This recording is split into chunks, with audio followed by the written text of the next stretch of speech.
Post up, pick a valve. Sexy way from the girls to scope. Shit. Baby, I can get in your mind. I can make you never love another bitch.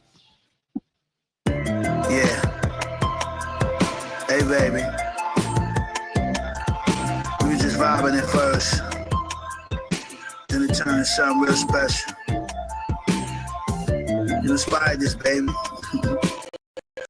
This your shit. Yeah. Let me talk to you. Double RT, property cost a grip. T cloud in the bar 3. Fresh out the country club, fresh out where the stars be. Read the all, kept the doors. I was always worried, daddy, you leave me for hoes. Dang, and then that we said that you leave me for a tour. Had a day with lunch and savor. Damn, I forgot to mention. Hey, baby, called me Tootsie Pop. The center of attention made me come in and serious. Said she missed the period. Dang, tipping 1,000 get you the husband experience. Money well spent. I came in this retro valley. Places Stefano Ricci. Shades of my Lou Kelly. Climb on top. She put her lips on my tongue. She busting up when I ate the pussy. This bitch getting strong. I got her legs on top of shoulders, ain't no way to run. We lay together, we pray together.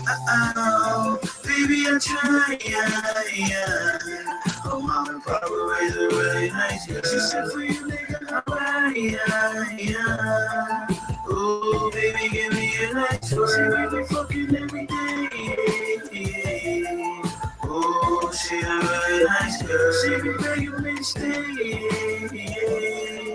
Oh, ow. Just another way we be loving to it. Fucking in public places, she love to do it. Tamper with different mixes, sample the different bitches. Told me don't cut the corners, I'm ample with quicker fixes. One of a kind, existentialist. Wrote letters inside the walls, I sealed them and sent the kiss. Follow the Perry on, her body just like a funnel. Drinking it from her toes, I'm thinking let's make a puddle. Love when we made a mess, I'm thinking let's make a movie. These coppers is up to something, these niggas they trying to do me. Models, I had them all, lobsters and caviar, scallops and truffle butter, her mama, she had me cold. Hey ma, know the bitch stay fly, niggas shoot up and come to play wins game time. I got the camera, she finger fucking on FaceTime. Yeah, let's do it now, I don't wanna waste time. Yeah, baby I try, Papa raised a really nice girl. She said for you, nigga, alright, Oh, baby, give me a nice toy. See, we be fucking every day. Oh, she's a really nice girl. She be begging me to stay. Oh, ow. Baby, I try, But mom and papa raised a really nice girl. She said for you, nigga, alright, Oh, baby, give me a nice toy. See, we be fucking every day. Oh, she's a really nice girl. She be begging me to stay. Oh, ow. This goes out to you, baby. You know who you are. Yeah. It's only one of me, baby. Boys down bigger vibe. Pulling the music too. Ow.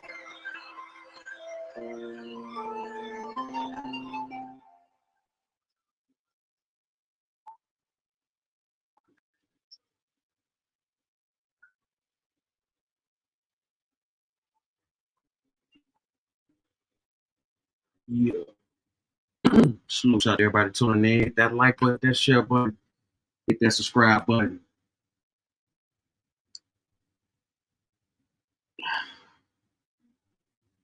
Got a lot going on.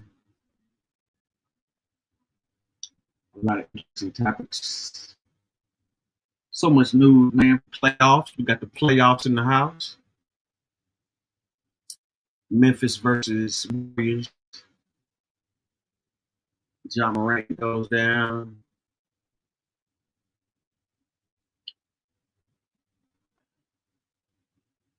Ironically, it's by the same guy he just got fined $75,000 for. And you know how that goes.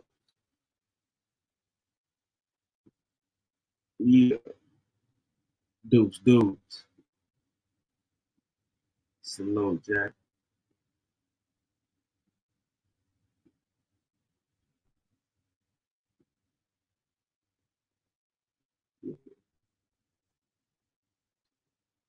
Man, thank y'all for tuning in. And that like button, that share button, that subscribe button. Got a lot of interesting news, man. Big U extortion. Carmelo Anthony, Austin Metcalf situation unraveling. We had another shooting in Dallas.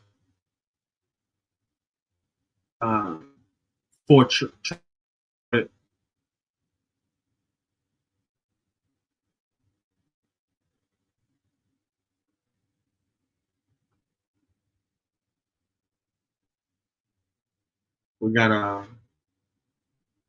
deportation. El Salvador said they can't return him back. How can they do it? He can't have no power to do it.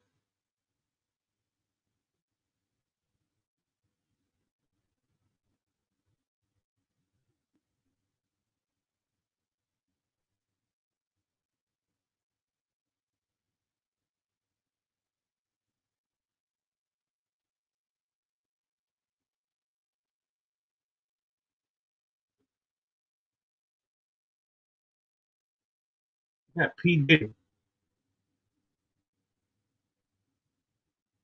Trump news, of course, tariffs, deportations.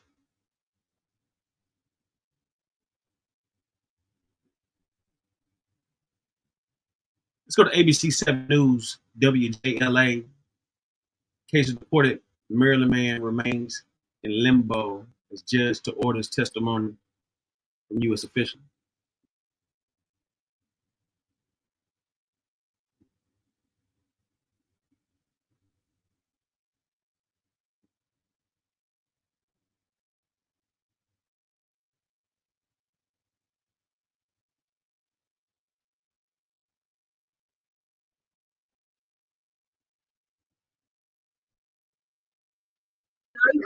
Tonight, a Maryland family is still waiting to see if the mistakenly deported father will be brought back to the U.S. after yet another obstacle. Thank you for joining us. I'm Michelle Marsh. And I'm Scott Thuman. There's another court hearing today as loved ones try to get Kilmar Abrego Garcia back to Maryland. And our Maryland bureau chief, Brad Bell, just got out from that hearing. Brad, what's the latest? And I also see there's a big crowd with you now. Yeah, so I'll just get a quick scene setter first. Yeah, these are all the protesters that are here in support of Kilmar Abrego Garcia. The crowd has grown today, the largest group I've seen. You can hear what they're chanting, bring him home now, now, now. Well, that's not happening. I can tell you that as after this hearing, we have still no final resolution. The judge heard from the government in this case, lawyers from the Department of Justice representing President Trump's administration. And he made it very clear that the position of the administration is that they say they're following an order of the Supreme Court to facilitate his return, meaning that if he shows up at they'll bring him into the United States, they'll take him back into custody, and they'll either deport him again to a third country, or they will, the judge's order prevents him being deported to El Salvador and send him right back there. Well, the judge is in pause right now. She is saying she's still not getting the answers she wants. Those answers are what is being done to get this man out of that prison in El Salvador. And so she's setting up about a 2-week period, not to get too deeply into the legalese of this, but to create a record. And so the plaintiffs can ask direct questions of those in the government who have direct knowledge of Mr. Abrego Garcia's situation in that prison, and then they can respond. And then after a period of a couple of weeks, the judge will bring them back in. And she says, if they are acting in good faith, she may rule in one way or another. Now, she is not, to be clear, ordering the administration to ask El Salvador to release him. She said it's possible that that would cross the line and go beyond her authority in these matters. So, bottom line, another 2 weeks in limbo for this case as the sides hash it out. The government, the Trump administration holding firm. They're not bringing this man to the United States. These supporters saying they're not going to give up. In Greenbelt, Brad Bell, 7 News. All right, Brad, thank you. Meanwhile, Maryland Senator Chris McCullen is updating what he told 7 News yesterday about his plans to go to El Salvador if Kilmar Abrego Garcia is not returned to the United States. I hope to meet with officials of the government of El Salvador. I don't know if the president is going to be in country at that time. I also hope to visit this notorious prison to see Abrego Garcia, to let him know that his family and friends are very worried about him, as am I. I think that the situation for both the Trump administration and the president of El Salvador is unsustainable because the Supreme Court, as you reported, by 9-0, has said the Trump administration has to facilitate his return. And you have the president of El Salvador saying, well, I don't have the power to release him. We are also learning tonight that the Justice Department has fired an immigration lawyer who worked on Abrego Garcia's deportation case for the. Salute. Salute, Ken. Right now we're looking at the deportation of this guy in Maryland. I think it was like mistaken identity. I believe he was illegal, nevertheless, but they put him in that that new facility in El Salvador, and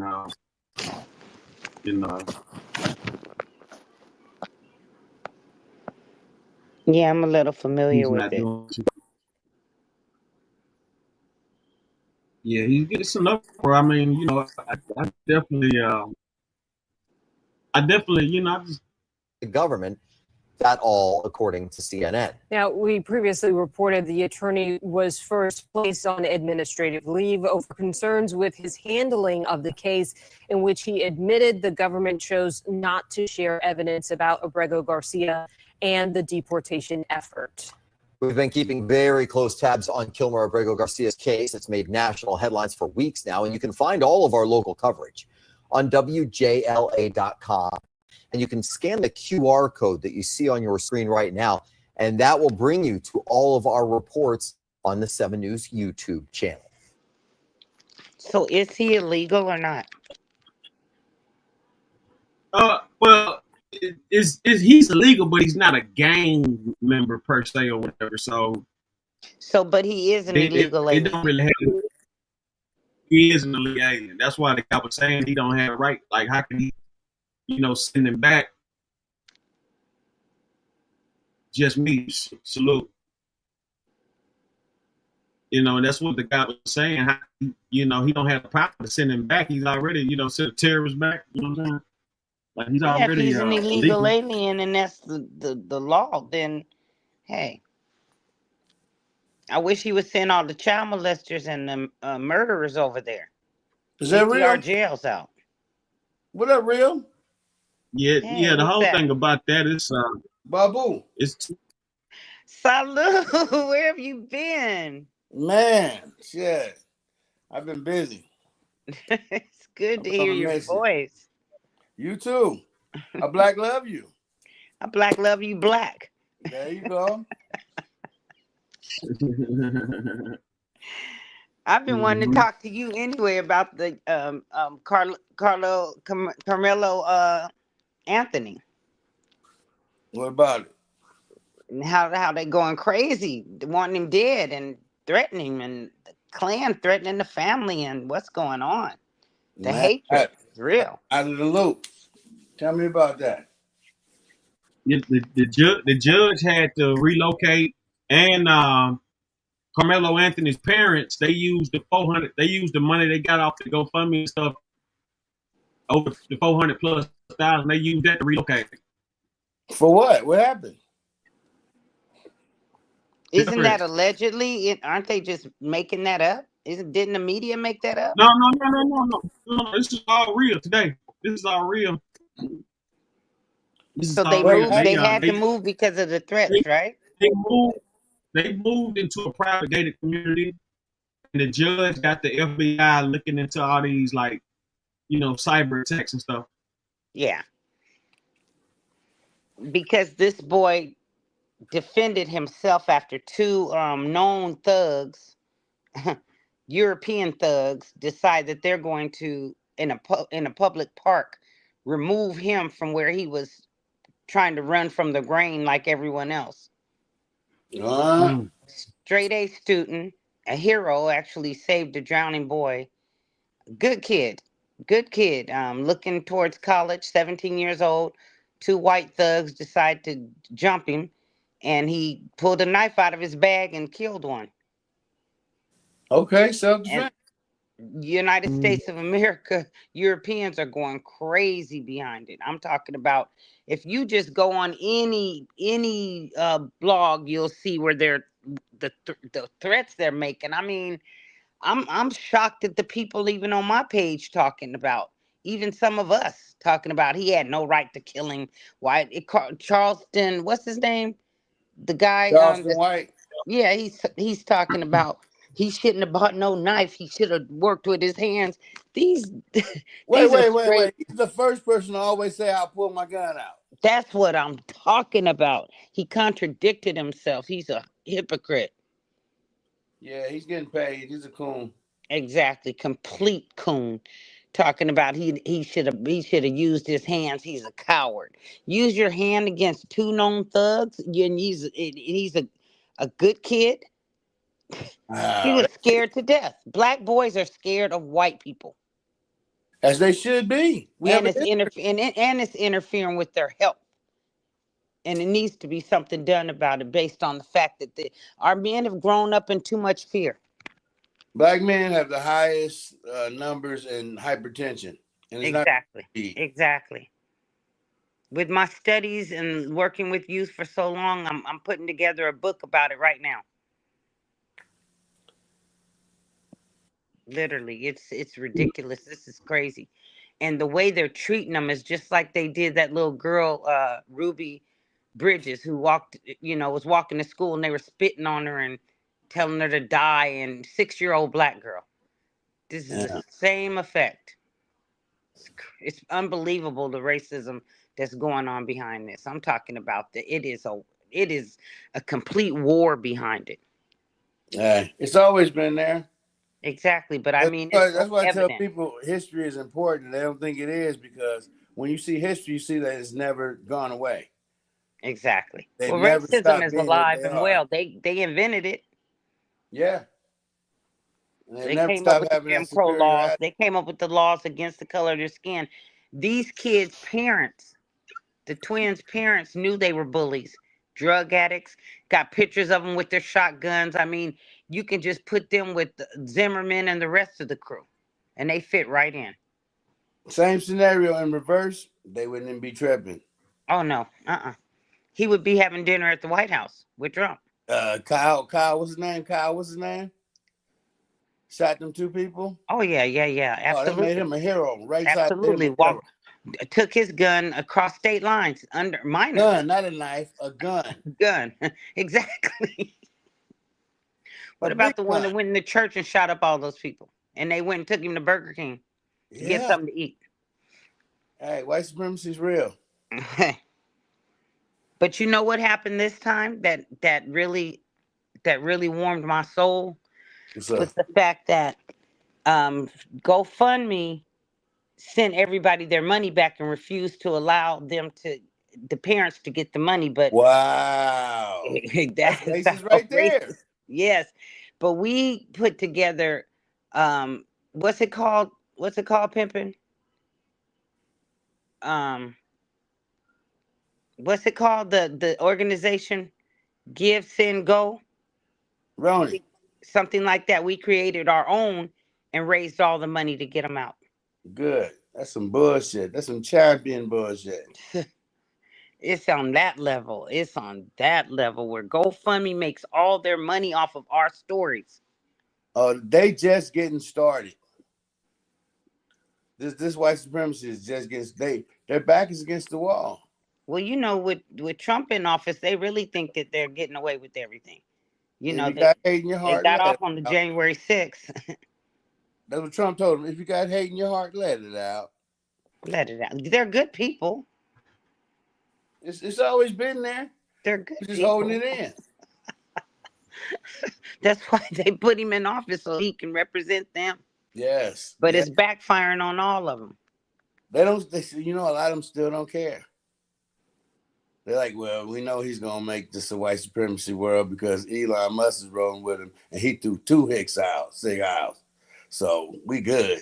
Yeah, they just hit me to the Ku Klux Klan symbol on the front of the Teslas. Wow. I had no idea. Just learned that yesterday. Wow. Well, you know he's from South Africa. Exactly, I don't but know. you know, I didn't know the level. You got With black you servants. got to put allegedly. You got to put allegedly on that because Allegedly. even Allegedly on some. Well, the whole thing about it, even on some racist shit, the KKK would go against everything that a neo-Nazi would stand for. I mean, I ain't gonna say would stand for, but they just two different. It would be two different things. So it would. I can't see a KKK on a. I can't see a symbol like that on a Tesla. You got to show that. You need to send the link on that. You just can't Yeah, spew they that say out you there. take a picture of the symbol that's on the front of the Tesla and turn it upside down. It's the Ku Klux Klan. I got Twitter. I got Elon Musk shit for a year, and that's why I be streaming from too. So I can't be up here just spewing that kind of stuff. We got to show that. Here, let me get it for you. Yeah. Hold on. That's definitely a big alleged. Yeah, well, you know, it was alleged till yesterday when I saw it for myself. Yeah. Hold on a second. Damn. The KKK sign on a T. It's a symbol of a Klansman when you turn it upside down. And one of the celebrities, one of the actresses pulled hers over and told them to come get it because of it. And that's how everybody started learning about it. Allegedly. But hold on, let me get the symbol for you. Allegedly. Allegedly. Hey, they've changed the flag on the government sites for the 9 stars. What? Hey, let me ask something. Well, go ahead and ask. Hey. What's going on in Sudan, man? Originally Nubia? I don't know. What's happening right now? Man, you know, them babies over there, man, they dying from starvation, malnutrition. They being raped and killed. Yeah, white supremacy is going hard right now. That's got something to do with Sudan?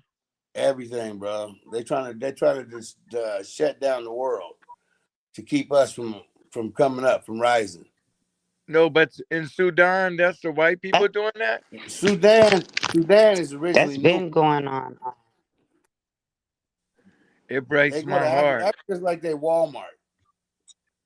Exactly. The people, the minerals, the diamonds, the jewels, all of that. It's all. They just go there and shop. Man, I know it popped up They've on been my doing phone. this since Leopold and Queen Elizabeth. Come on. Man, King Leopold, woo, that dude. Come on now. We don't even talk about what he did to him. See, like when people don't hear that story, they don't realize how diabolical and just plainly wicked these people can be, for no reason other than they feel superior. No, but this was on the news tonight, Channel 7. Yeah, did you see those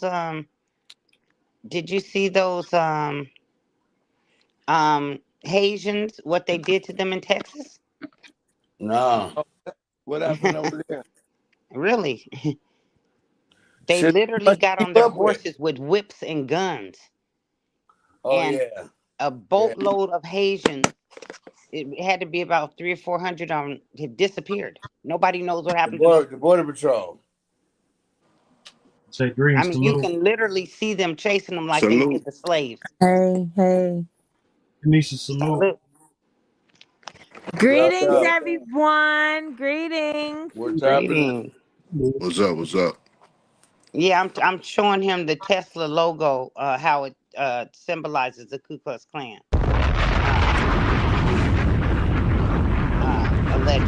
Allegedly.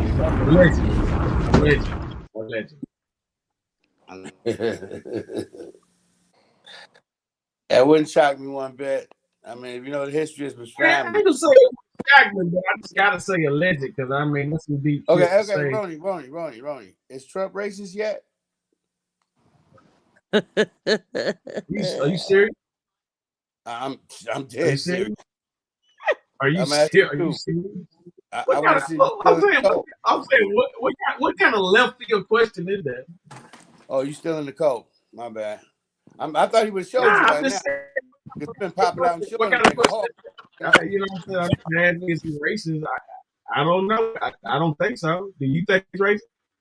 Well, he took down all the black people in the White House and in government facilities. Man, I don't know. Biden hired trash. I don't blame him for taking out that shit. Joe Biden had in there. Oh, you racist too? Oh, okay. All right. I got you. Nigga hating like that is crazy. From what I'm seeing, this shit right here was so intentional. You got to put it in the private chat, man. You got to put it in the private chat. Brother. Yeah, brother, what was it like? I'm about to get back here. From what I'm saying, it looked like Joe Biden had put in the worst of the worst just to make Trump look like a superstar right now.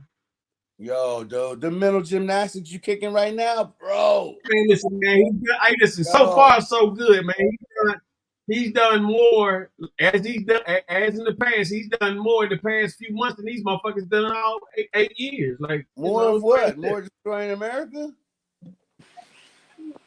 What do you think? In order to fix this shit, you gotta rip it apart. In order to fix it. Okay. Whatever you say, you grow with. Because he said that.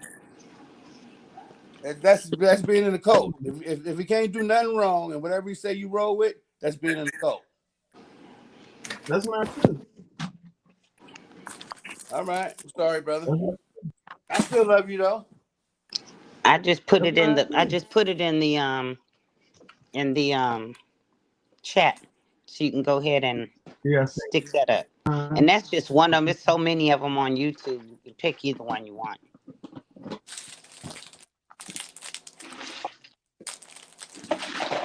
So what did I miss? What were you guys just talking about? Let's go to the Kanye scope. Here's my review on the Kanye scope channel. Tesla logo controversy. Does Elon Musk carry KKK connotations? Allegedly.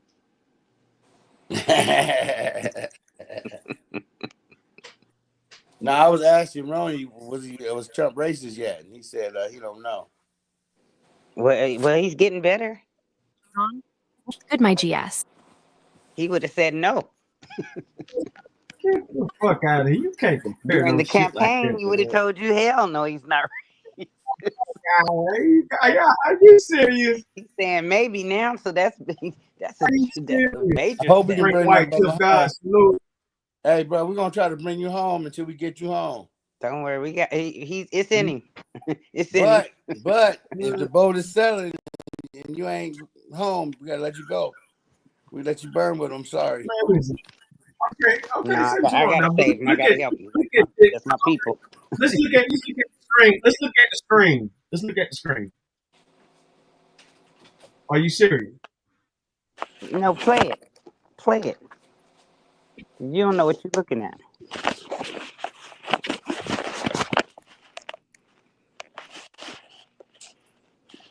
Welcome back to the Can I Scope. I'm your host, and today we're talking about a viral meme that's got everyone buzzing. Tesla's logo flipping upside down resembles the KKK hood, right? Now you might be thinking, what's the deal with Tesla? Well, let me tell you, Elon Musk's been under scrutiny lately. Just days ago, he was all over the news for his comments on art and culture. And then, Kanye West came at him with a controversy of his own. The guy wore some black robes in an interview that looked suspiciously like KKK attire. And now, Tesla's caught up in the mix. This whole thing, someone on TikTok flipped Tesla's logo upside down and said it looked like a KKK hood. Now, I'm not going to sit here and say that's true or false. But what is true is that some people are taking issue with this design. And let me tell you why. The stylized T emblem, which was originally meant to represent an electric motor, now looks like it could be a symbol of hate. But here's the thing, we gotta put this in perspective. Tesla's been all about innovation and pushing boundaries, right? They're trying to make electric cars accessible to everyone. And Elon Musk is always talking about how important it is to think outside the box. So, why are people now saying that their logo looks like something from the KKK? Well, part of the problem is that we live in a world where symbols and imagery can be super subjective. One person might see a logo and think it's cool, while another person sees it as racist. And when you add social media to the mix, it can get even more complicated. But what's really interesting here is that this meme has come at a time when public discourse around hate groups and symbols is getting more heated than ever. Kanye West's recent controversy was just one example of how quickly these things can snowball out of control. And now, so what do we take away from all this? Well, for one, it shows us that even the most well-intentioned designs can have unintended consequences. Important it is to be mindful of our words and actions, especially when they're visible to the world. And finally, it reminds us that when we talk about hate groups and symbols, we gotta be careful not to demonize or marginalize people who might not even agree with us. We gotta keep the conversations civil and respectful, even when we disagree. That's what the Caniscope is all about, keeping it real, keeping it honest, and keeping it lit. Thanks for tuning in, guys.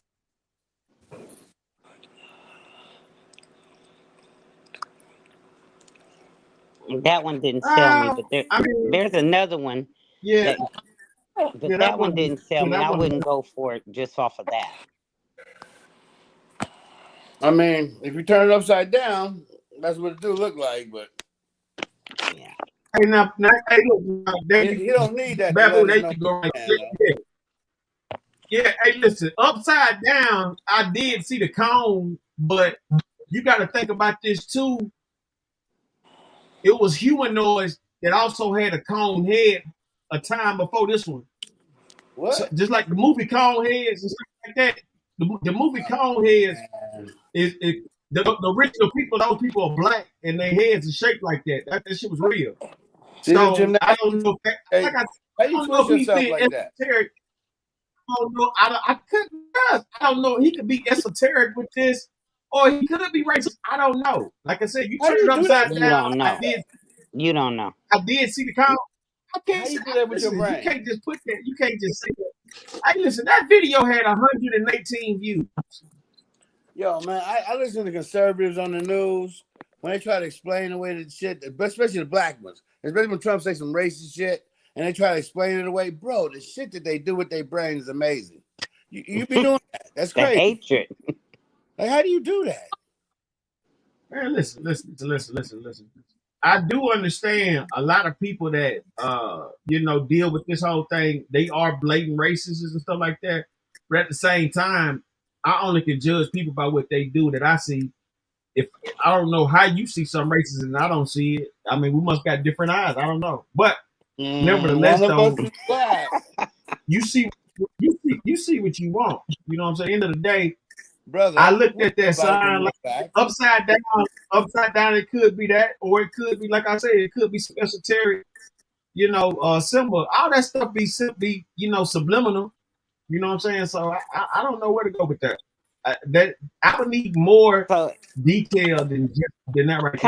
Kind of like when the Cleveland Indians were the niggers. That was just a sign, right? A symbol.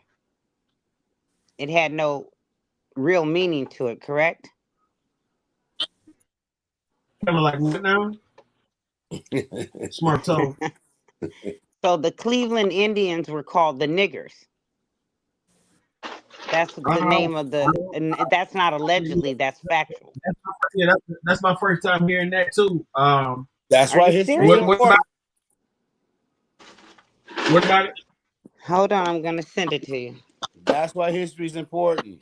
When we forget, Are we you forget what they hold do. on, We hold forget on. who Are they you are. hold on? Are you asking me, is that racist? No, I'm telling you that, like you're saying that certain things, they don't know what they're doing. They know exactly what they're doing.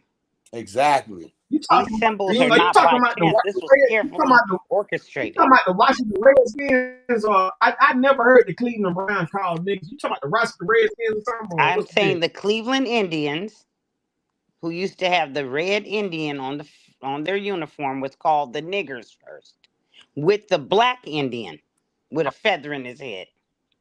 The niggers. The hard R. Niggers.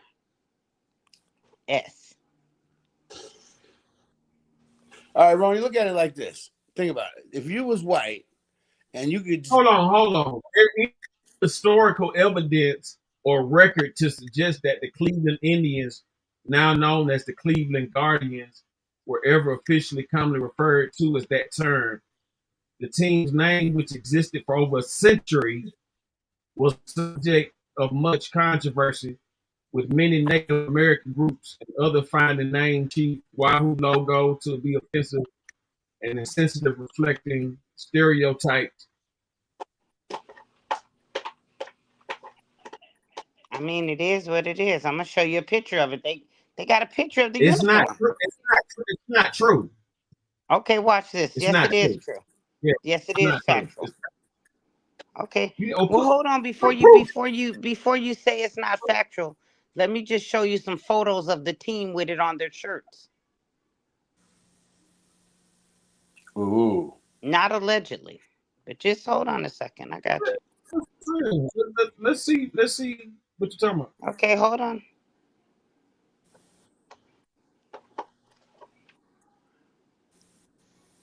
Hold on just a second.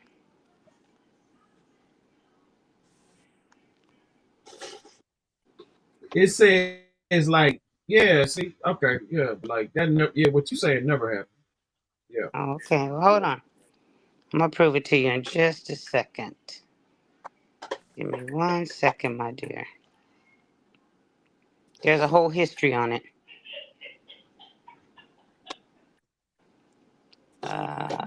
James. I just sent it to you with the dates and whatever you need to know about it, when it was. And Yeah, you got. hold on a second. I'm gonna. Yeah, Queen. It's Photoshop. It's Photoshop. They just threw that up there and made that. That's Photoshop. Who told you that? Photoshop. You can look. I Okay, edit hold on. photos. Yeah, they Hold just on. put that in there. Okay, Yeah, let me see if it's wrong. Yeah, that's what. Cleveland facts.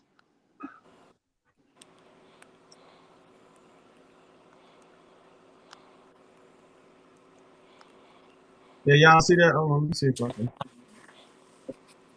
blow it up.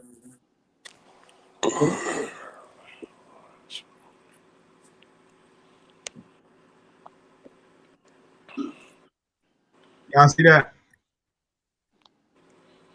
That's fake.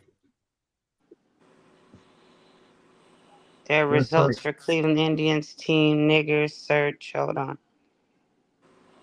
Yeah, that never went down.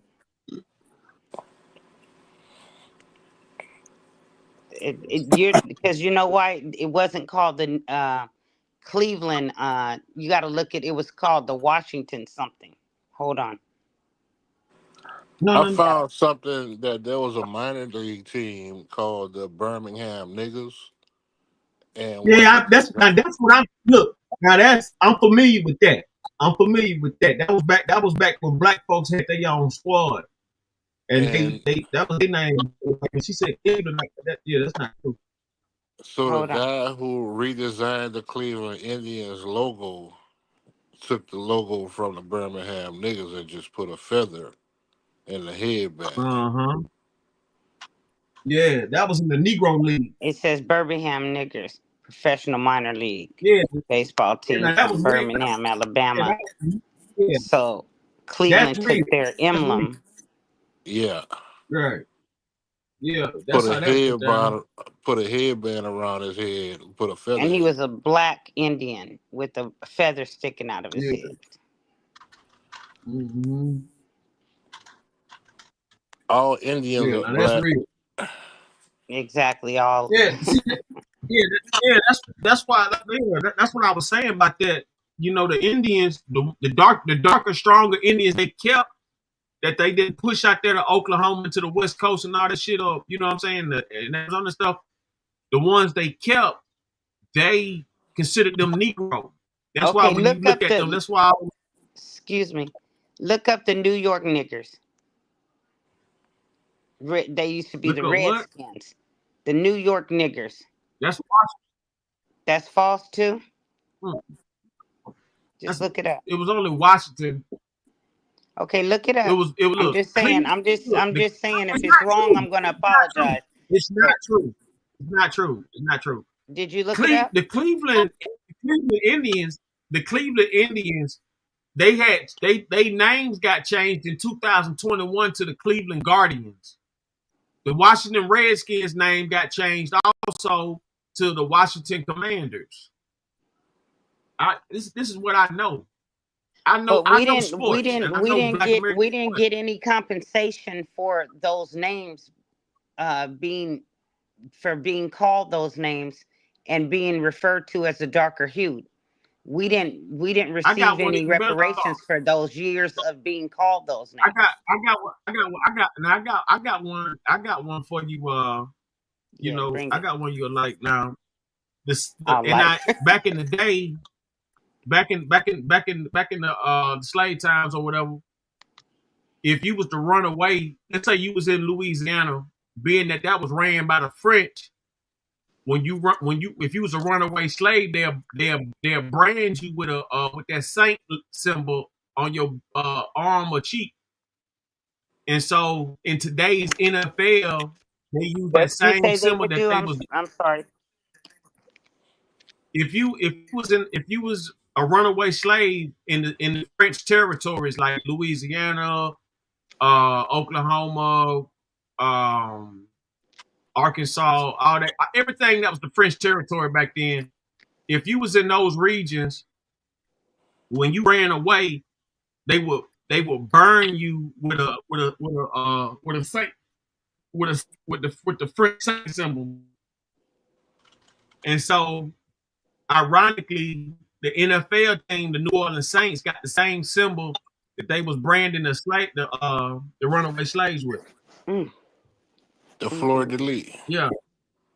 The Florida Lee, yeah, the Florida Lee. There you go, we go. Florida Lee. See, that same symbol you see on the New Orleans Saints on their helmet and on their jersey, that's the same symbol that they will burn, and brand you with if you was a runaway slave. So if they took the time to do that, you don't think Tesla knew what he was doing? Listen. I need with more, his symbol. You can't. I'm just saying it couldn't be possible, knowing that they have a history of this. The KKK don't even drive Teslas. I'm not saying they drive Teslas. That's not the You point. understand what I'm saying? We're talking about their symbols. The KKK, people like Trump and Elon Musk, that shit bad for it's bad. It's a completely bad image, and they don't even want to be associated with that. So why would they create a symbol that goes with that or that stands for that? Like I said, that symbol from the Tesla is supposed to be a power plant, like the pyramids and stuff like that. It's supposed to be a power plant that's retracting energy. That's what that symbol is supposed to be. Now, to flip it upside down, it did look like a cone or whatever, or whatever the case may be. But for me to just say that is crazy. I can't, Wait a minute, Jeff. Did you That's crazy. Trump is not associated with the KKK? Listen, you know damn well I ain't said no motherfucking shit like that, man. Because his father, I was just going to say, because his father was with the KKK. It was fashionable to be a goddamn Klansman back then. Yeah, his father. A whole lot of motherfuckers were KKK. Back in that particular time and era, that's that was the thing to be. I'm assuming if you was white and and things of that nature. But nevertheless, hold on. What you said was they wouldn't want to be affiliated. How can you not be affiliated when that's what your father represented? Well, when you do enough business with different races and different types of people, you gotta be able to put that type of stuff out the window. I believe that some people feel entitlement, you know what I'm saying, bigotry and things of that nature. And you know what I'm saying, we got that type of stuff going on, but they flat out call somebody on a job well done to be doing all that hating and shit like that. I ain't going for that. On a job well done, who are we talking about? And, he asked me that I say Trump was racist or something. He asked me that I say some shit y'all said, and I'm like, how in the fuck you got me mixed up like that? No, what I asked you, you said Elon Musk and Trump don't have nothing to do with the KKK. And I told you Trump's father was the KKK. Yeah, and I replied back in the 20s and 30s and 10s and shit like that. The KKK and white people was a fashionable statement, just like you got everybody Crips and Bloods. No, you don't have everybody Cripping and Blooding. That's not an ancestral trait. Most everybody associated with some type of gang ties one way or another. And that's no different from back in them times when the KKK we know who was created the gangs. We know who really created that. And those are Europeans. We know who created the KKK. But what? The Democrats. The KKK started off as the Democrats' protection and security, and they've been whooping these slave niggas ever since. Well, Benjamin Banneker left us something in the archives that indicates that bullshit Joe Biden with Kamala Harris. Let me tell you something. All of them are the same to me. All of them. I don't care if you're Democrat. I don't care if you're Republican. You don't give a dang about us. You say that, but you don't speak on Biden bitch ass in no type of way. Wait a minute, hold on. Before you even say that, let me just say this: Biden released a judge who was selling children to the prisons. So believe me when I tell you, I am no fan of Biden's at all. Never have been, never will be. I didn't like him when he put together the 3-strike law with Kamala. So I've never been a fan of them, and you know that. So, but it doesn't mean I'm a fan of Trump's, because to me they're all the same. It's the Jones plantation. They all cousins. The thing about Trump, no, I hear you on that. But the whole thing about it is we can say that at the end of the day, even President Trump stoops and calls Joe Biden stupid. So I mean, he calls him what he was. Like this is listen. That shit that Joe Biden and Kamala Harris Trump is smart. Are you saying what I'm trying to tell you is this right here. What I'm telling you is Joe Biden and Kamala Harris was so stupid and trash that they did all that bullshit to make Trump look like a superstar. They making him look like the best thing. It wouldn't matter if they were the most scholared individuals in the world. They've already decided who the president was going to be, and that's my point. It's all rigged. I mean, it's not hard to decide.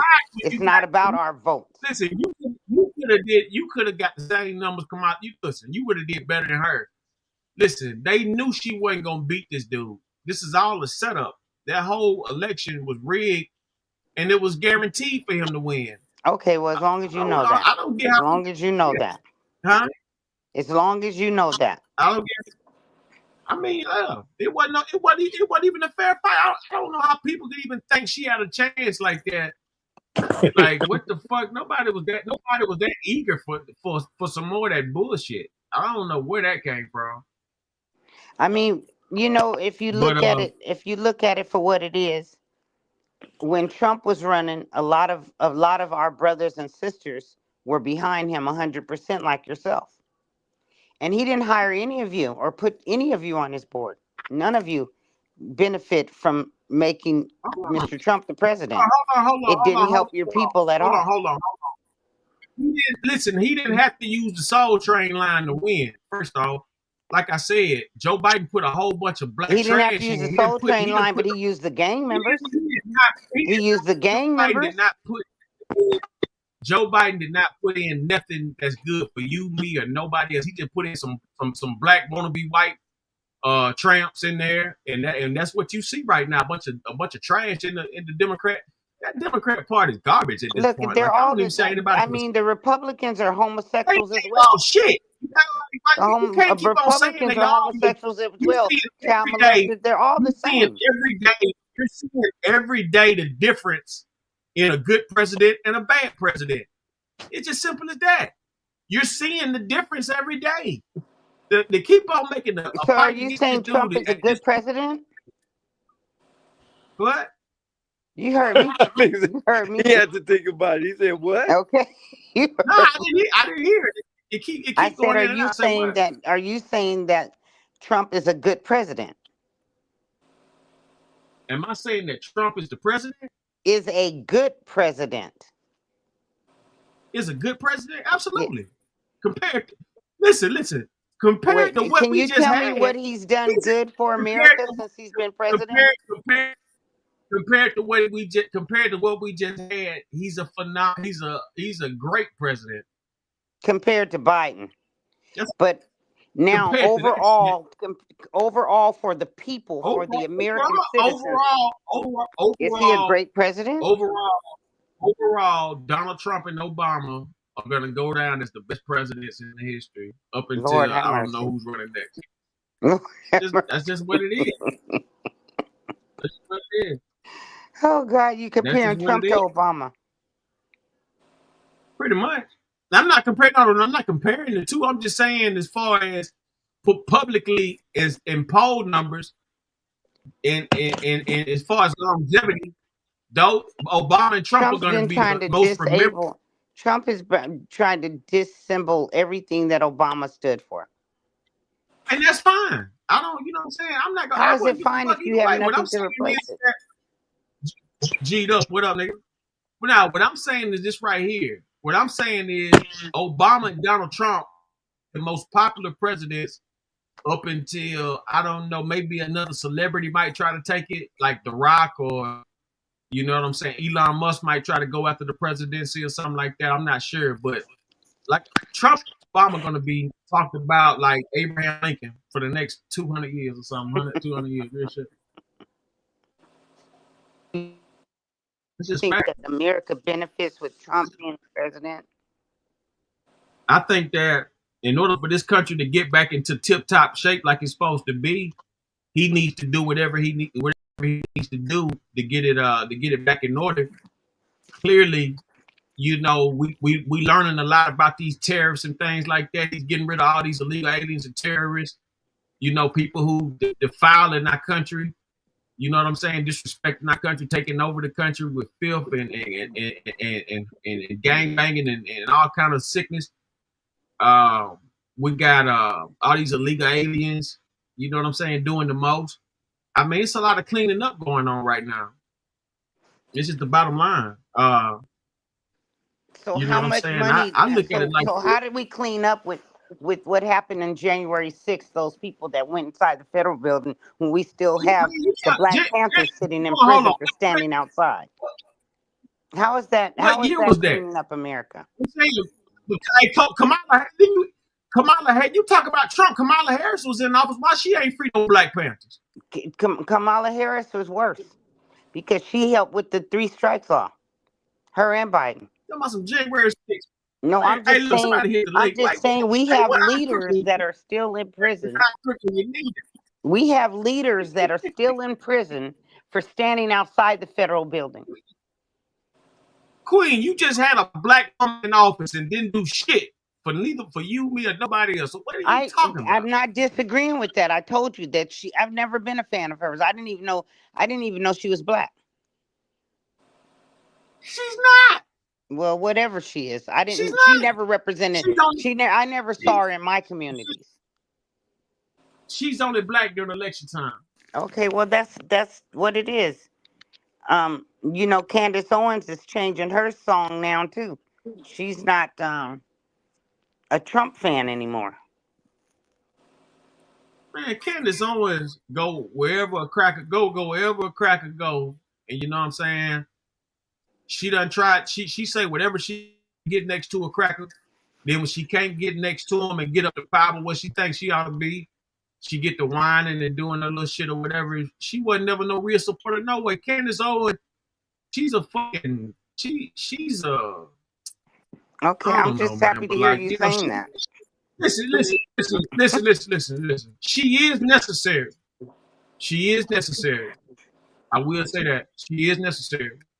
Compared to, she a lot better than Jasmine Crockett, but at the same time, how can you compare the same type of shit? Big time, you can compare the two because they both political influential black women.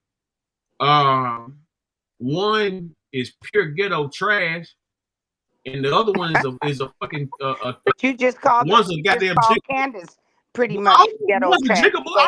I'm not done. Let me finish spewing, please. One is pure hot ghetto trash. On it's Freaknik. One is Freaknik hoe. And the other one is allegedly. A tap dancing jiggle. Say allegedly. Yeah. And man, look, me and JD Vance, the vice president, both agreed Crockett is some ghetto shit. Period. I'm waiting on the bitch to lick her fingers. I'm waiting on the liquor. Damn, not the grape soda. But at the end of the day, Jasmine Crockett, she a sellout too. They all sellouts. You know what I'm saying? Like I don't listen. Joe Biden brung in so much ghetto trash to put in front of us to tell us lies and shit like that. Now Trump got that nice white woman up there just telling the truth and talking all politely and shit. Man, you can't make this shit up. Joe Biden, that shit Joe Biden did was some of the worst shit that I've ever seen in my life. And the fact that he used my people to do it, it hurts even more. But that's how greedy and eager these motherfuckers is up there to get next to a cracker. I don't fuck with that type of shit. I don't fuck with that type of shit. I'm waiting on Trump to say something. That's bullshit. I'm waiting on Trump to say something racist. I'm waiting on him to do something like everybody claiming. All these motherfuckers, man, listen, man. I'm just as pro life and black as anybody else. That's that they claiming they body. But at the end of the day, I'm pro life, like I said before anything. So I'm not about to sit up here because niggas ain't shit. So I'm not about to sit up here and act like one this and one that, man. All these motherfuckers a bunch of bullshit if you ask me. But at the end of the day, I'd rather see somebody fuck up than to hear about it. It ain't happening. You damn right, running for president, G. You already know, man. Put me, hey, listen, man. Listen, Stephen A. Smith been biting my shit since 2010. First take, I damn near ain't no alleged. My ass, they been stealing my shit. Motherfuckers, the minute I see the fuck out of ESPN, motherfucking Skip Bayless and Stephen A. been biting my motherfucking shit, then writing other shows on ESPN, pretty much building their whole career off my motherfucking Instagrams and Facebook posters and shit.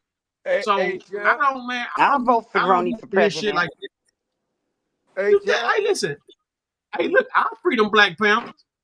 Yeah, I know. You'd give reparations too, wouldn't you?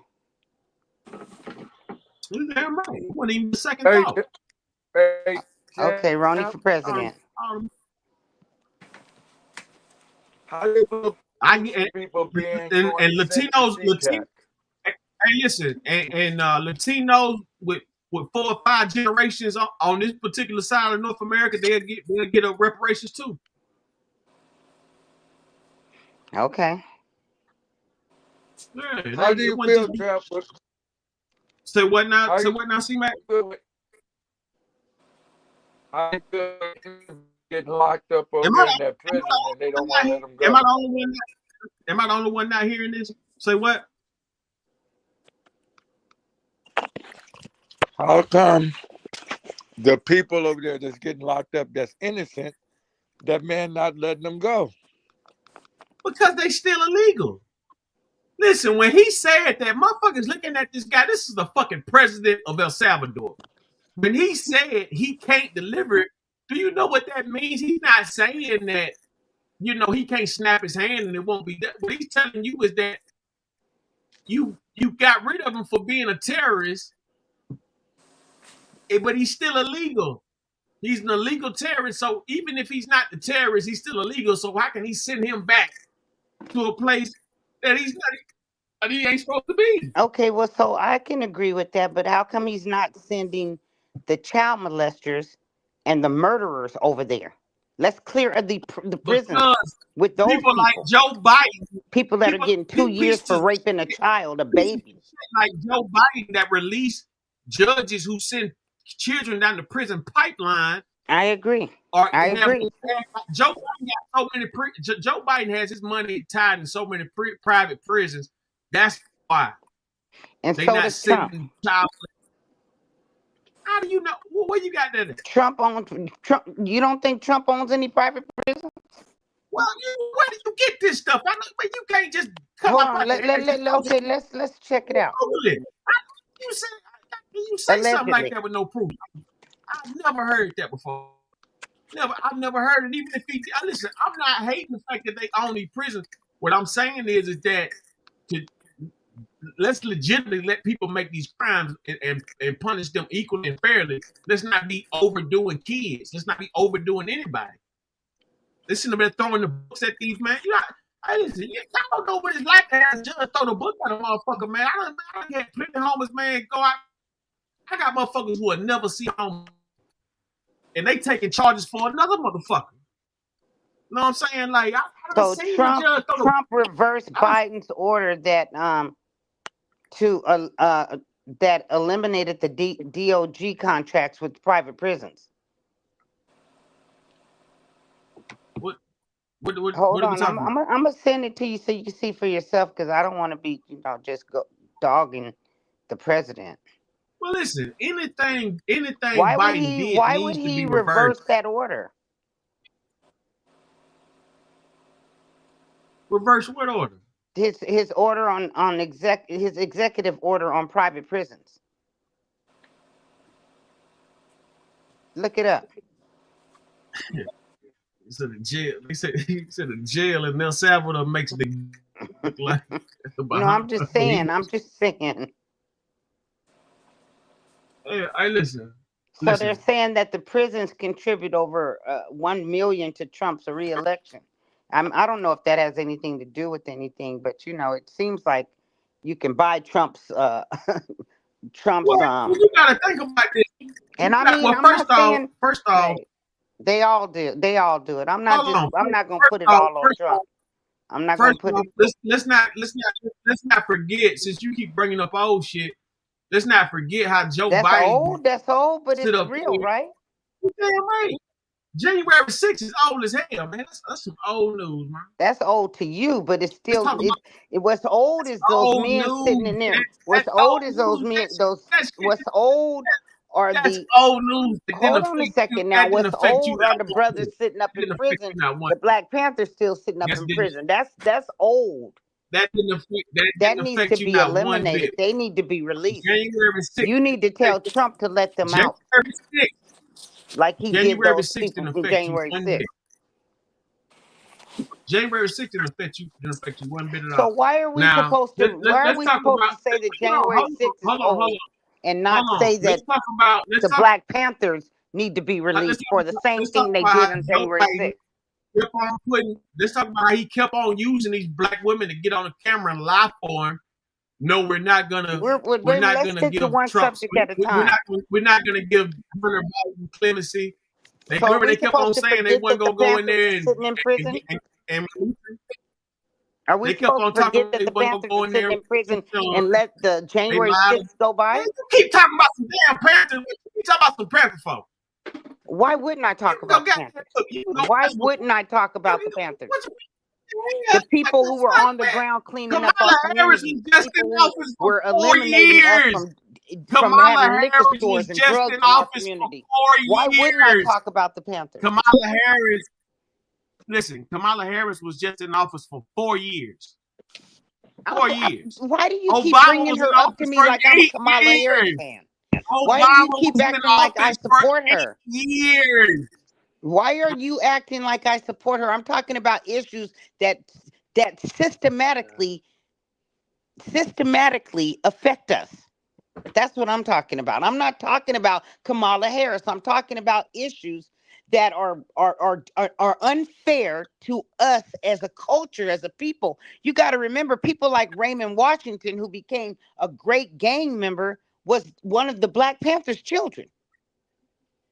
What if they didn't take them to jail? What if their schools continue to grow? What if the communities continue to grow? What if we had fresh food? What if we had our own doctors? What if we didn't have our leaders locked up so they can take the children and turn them into whatever they wanted to? What if we didn't go through that? It's 2025, sister. It's 2025 and they're still in prison, sir, for something that just happened in January 6th. 2020, what, 2024? 2020. How come we're ignoring the fact that certain people were released for doing worse than what these people did that are still in prison? How do we ignore that? Please tell me, how do we let that go? Please, because I always hear white people say that, but you tell me how I'm supposed to ignore that. How am I supposed to not think about that? Explain that to me, sir. What I'm saying to you was just right here. If it was a big deal, if it was a big deal, oh God, you had Obama in office, you had Kamala Harris in office. What I'm trying to figure out to you is this right here. I had Obama. Hold on, I had Obama in office. Or did the trans have Obama in office? Who had Obama in office? Who benefited from Obama being in office? Homosexuals, right? Listen. Who benefited from Kamala? Kamala didn't do anything for me. So I didn't benefit from them. Obama, I'm proud of the fact that he made it out alive. I'm proud of the fact that he was an educated man and he knew what he was doing and what he was talking about. But as far as what he did for us, hey, what I'm saying, what does that have to do with people being in prison, being imprisoned before the color of their skin?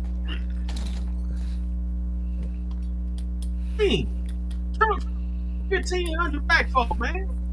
What the fuck are you talking about? But you still haven't explained to me how to ignore that. How to act like that's not going on. Listen. Donald Trump freed over 1,500 black prisoners. He freed those who had money to be freed. They paid their way out, and we know that. Are you serious right now? What do you mean, am I serious right now? How aren't you serious? He freed over 1,500. You talking about? Okay, you're talking about. Hold on. Do you know that black people make up? What's the percentage of black people in prison? What is the percentage of black men in prison? And you're talking about 1,500? Are you serious? You know how many people were January 6th that are free right now? And you're talking about 1,500 blacks? We have more than 1,500 bodies found on the outside of the prison in Mississippi last year. And you're talking about 1,500? Come on, you gotta do better than that for me. So I should be thankful that 1,500 are free when millions have been incarcerated. 1,500 is supposed to make me happy. Give me some real numbers. Give me some real. So you want to free every nigga locked up? What? God damn, that's a lot of niggas to let go, man. I don't know what the fuck. 1,500. Let's see I what don't know what the fuck. let's see what the statistics are. Let's see how many are still in prison.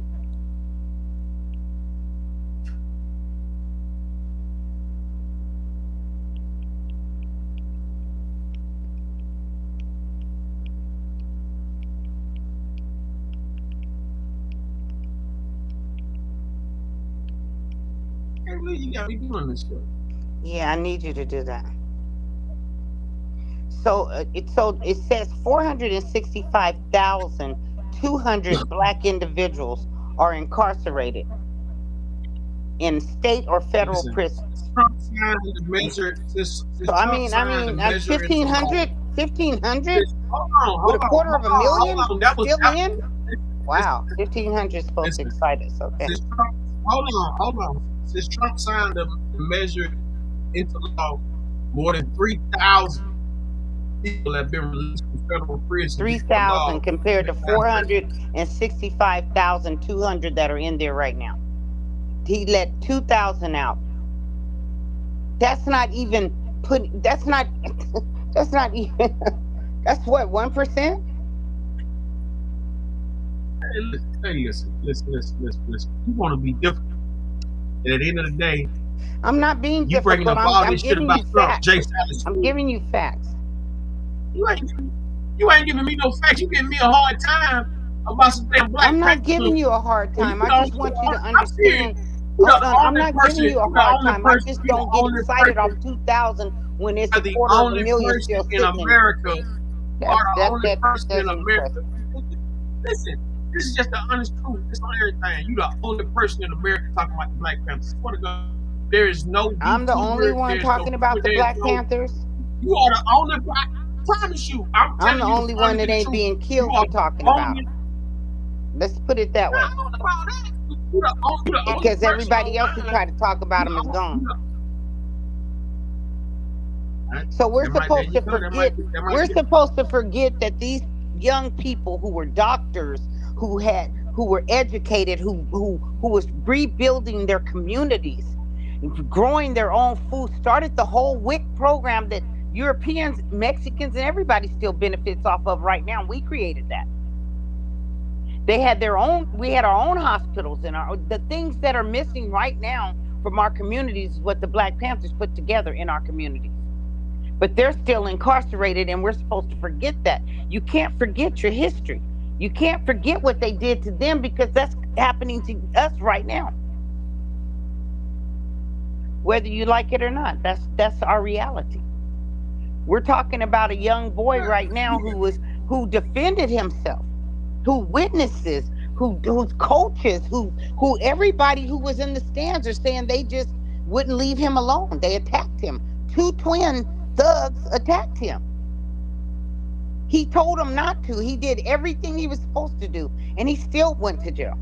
When we watch and see others going in and killing, shooting up schools and murdering people, and they're going to have dinner at the White House, we know something's wrong here. So no, I can't forget the Panthers, and you shouldn't either. And more of us need to be talking about them, especially since they're letting people out for going in the federal building. They should. I'm just comparing the two. You must forget some black people on that January 6th too. They got freed too. I don't know any of them. Do you? Say what? Can you give me one black person's name? Yeah, no, you can't. There's a few of them. You can't give me their name off the top of your head. Mark Ponder, Emmanuel Jackson. No, you just pulled that up. I ain't pulling that up. I remember you just pulled that up. You want to give me how many? Okay, go ahead. Mark Pounder. Who else? You gave me one. Who else? Mark Ponder, and the other guy's name was Emmanuel Jackson. So 2 black people got freed. That's all I can think about the top of my head. Okay, well, good job. That's all I can think good job. That's not enough for me to be excited Emmanuel Jackson, and Mark Ponder. Okay, 3. Let's give you 10. And it was Listen, Let's that's give you all I can 10. think of. Let's give you 10 black people. None of them made a difference in our communities the way that the Black Panthers did. None of them. None of them educated our children the way the Black Panthers did. None of them fed our children the way the Black Panthers did. So no, I can't forget. I can't let that go. Listen, you ain't gotta forget about it or nothing like that. They broke the laws. They broke the laws. They broke the laws.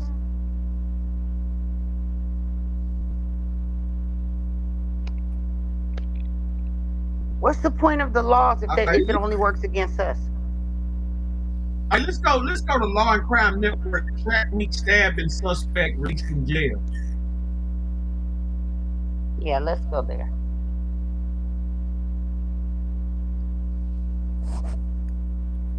The high school athlete accused of stabbing and killing another high school athlete at a track meet in Texas is now out on bond. This is video of Carmelo Anthony leaving the county jail per WFAA in Dallas. A judge lowered his bond by a...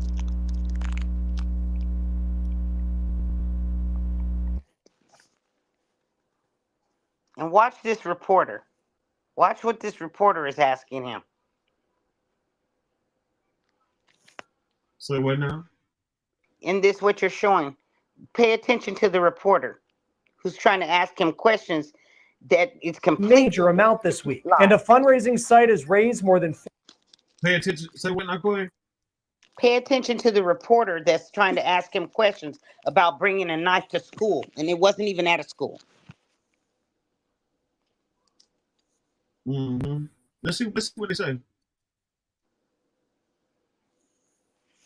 $416,000 for his legal defense, even after he allegedly told police he did it, leaving a brother to die in his twin's arms after he was allegedly stabbed in the heart. We're on the case presented by Law and Crime. I'm Chris Stewart.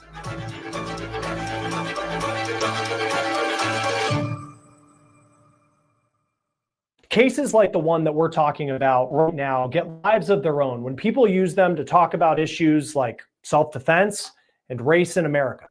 That is exactly what's happening in the case of Carmelo Anthony, a high school sports star, now an accused murderer. A judge lowered Anthony's bond from $1 million down to $250,000 this week. This is the new video per WFAA in Dallas of Anthony walking free. He will have to wear a GPS monitor, be on house arrest, check in with the court each week, and if he doesn't do that, he'll go back into custody. We have the probable cause documents from police that lay out what officers say happened when they responded to a high school track meet in the middle of the day on April 2nd for the report of a stabbing. One officer writes that when he first made contact with Anthony and told him to put his hands in the air, Anthony allegedly said, "I was protecting myself." The officer said that Anthony then told him, quote, "He put his hands on me." And when the officer said he had the alleged suspect in custody, Anthony allegedly said, quote, "I'm not alleged, I did it." Several witnesses also came forward to tell police what they saw, and we'll dive into their accounts in just a moment.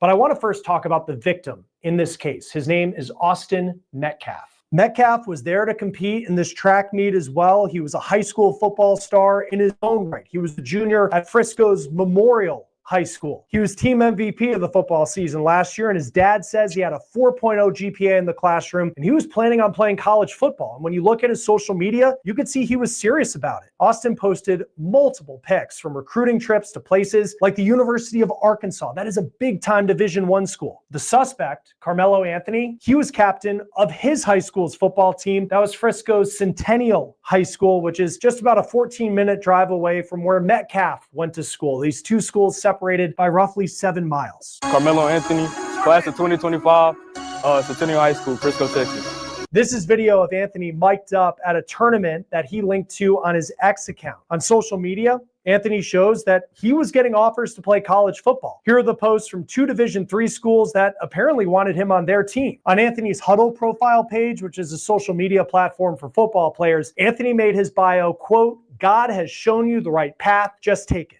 Anthony's path on April 2nd led him to a confrontation with Austin Metcalf that could put him in jail for the rest of his life. So here's what we know based off what police say happened. Multiple schools were competing in this track meet that had to be delayed because of weather. If you've ever run track, typically all the schools involved have their spots around the track where they hang out between events. And in this case, where they were waiting out some weather. Austin's team apparently had a tent and Anthony went under that tent. And somehow words were exchanged and Anthony was told to leave. In the probable cause document, witnesses say Anthony reaches into his bag and says, quote, "Touch me and see what happens." Austin then touches Anthony to tell him to move. And Anthony then, according to witnesses, says, "Punch me and see what happens." Austin then grabbed Anthony again, and that is when a witness says Anthony takes a knife out and stabs Austin Metcalf in the chest. Austin then grabs his chest and calls for help. He would die in his twin brother's arms near the track. This is a long crime legal alert. Did you know that children under the age of 21 are being diagnosed with some serious conditions like type 2? Stop it for a second. Did you hear how he said that he took the knife out and told him to hit him, and they're going to see what happened? And then he said, "Sock me, and then I'm going to see what happens." And then he turns right around and says, he after they put their hands on him, he went in his bag and took the knife out and stabbed him and ran. So look how the media tries to portray him as someone who already took the knife out prior to them ever touching him, which is not what happened, according to many witnesses. But look how the media how they can get on here and state these lies as if they're facts. When the brother told the story. Yeah, he definitely came on something kind of biased in this situation. But also, after we get through looking at this, I'm gonna show a different, and I'm gonna let you be the judge. Okay, go ahead.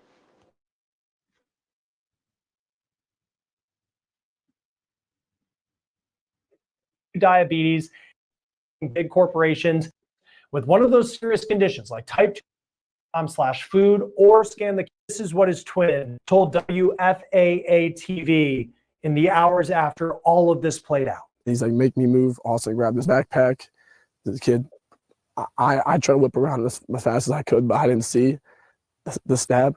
But then I look at my brother, and then I'm not going to talk about the rest. Austin seemed to be very close with his family. Here's a picture of his brother with their dad. Now, as far as Anthony, police say he ditched the knife and ran before he was arrested by officers who know in their reports that Anthony was hysterically crying when arrested and asked if Metcalf would be okay. Anthony seemed to believe what happened was self-defense. Police, though, have not seen it that way. Here's the probable cause affidavit. You can see Anthony is facing a charge of murder. And initially, he was held on $1 million bond. And that gets us to the update that we are following this week after a hearing about that bond. At a court hearing, Anthony, his attorneys, their family argued that the bond was just too high, that it was unfair to be that high, that Anthony had to remain behind bars ahead of his trial, which could be months from now. A judge decided to lower Anthony's bond from $1 million to $250,000. Cameras weren't allowed in the courtroom, but this is what we're hearing about what happened. Anthony's parents testified and argued that their son is a straight-A student, that he's never been in trouble before, and he's the oldest of 4 children. He also worked 2 jobs, including currently as a cashier at a grocery store. And on top of that, he was captain of his high school's football team. According to CBS News, Anthony's attorney wanted bond lowered from $1 million to $150,000. Prosecutors didn't call witnesses at this hearing, but they said bond should stay the same because they argue that's typically where bond is set for murder cases in Collin County, Texas. Since Austin Metcalf's death, the Anthony family has been able to raise quite a bit of money for Carmelo Anthony's legal defense. This is the fundraising page on the site Give, Send, Go. It's similar to a GoFundMe, and at this point, you can see raised more than $416,000. This page was started by the Anthony family, and it reads, quote, "The narrative being spread is false, unjust, and harmful. As a family of faith, we are deeply grateful for all of your support during this trying period. Your prayers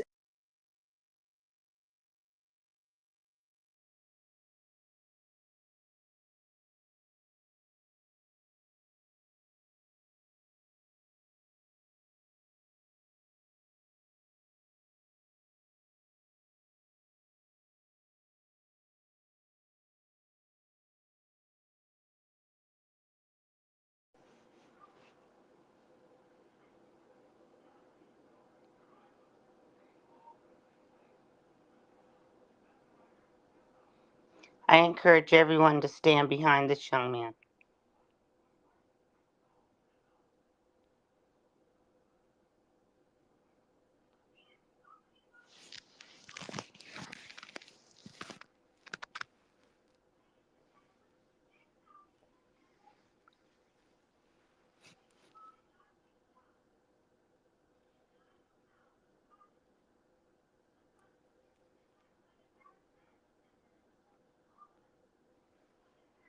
CJ, you still on there?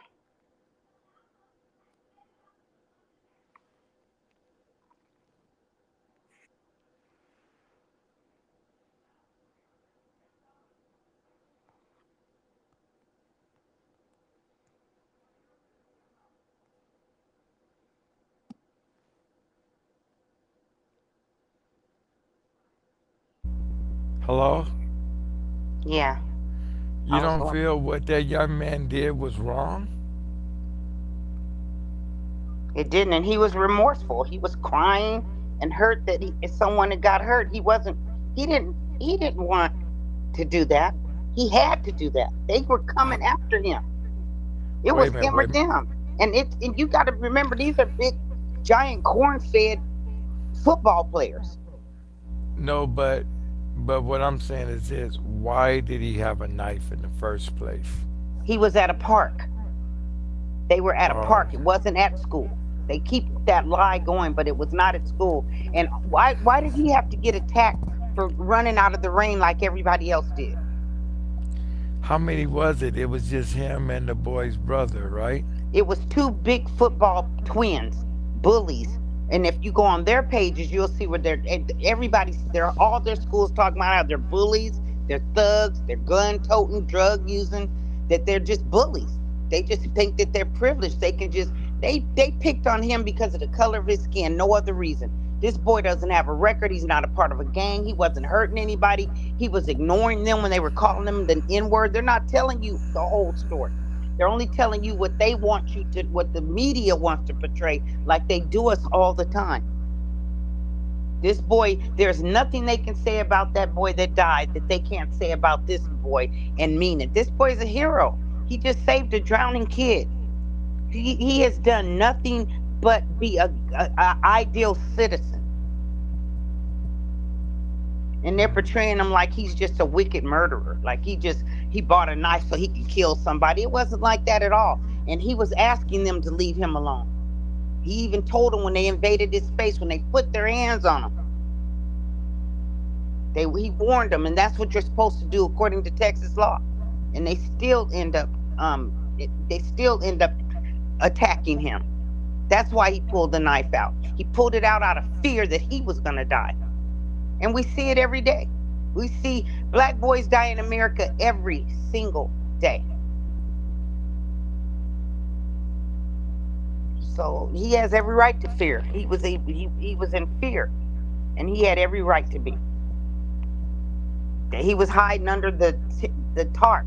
It was a tarp, and it wasn't a particular for any school like they're trying to say in the media.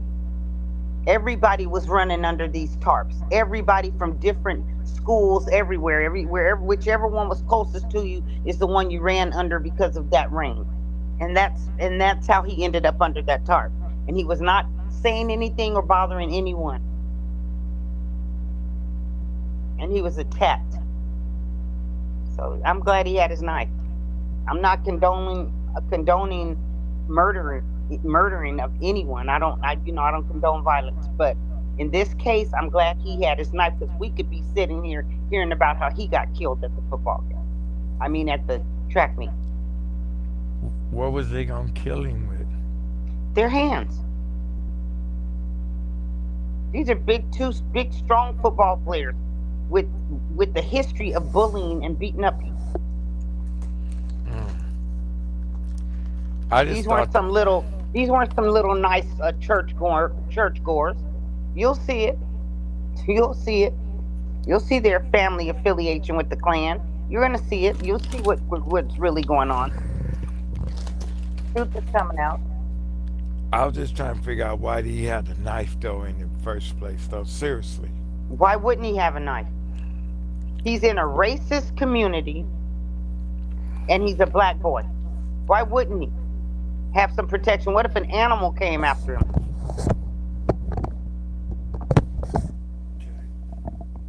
He's not allowed to have a knife. It's a state where you can carry. The knife was, if you notice, nobody's talking about the knife being illegal. Not one representative, not the police, not the courts, nobody's saying that the knife was illegal. Notice that. Pay attention to that. The knife was not an illegal item. He did that out of fear.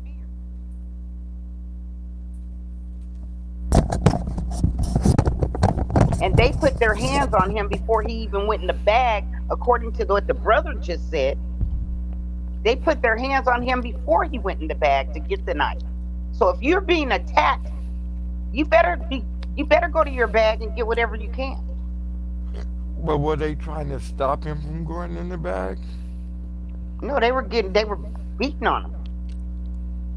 And he was trying to stop him by saying he's gonna go to the bag. Oh, okay. No, glad y'all stayed on that. Because this is one thing that I do know.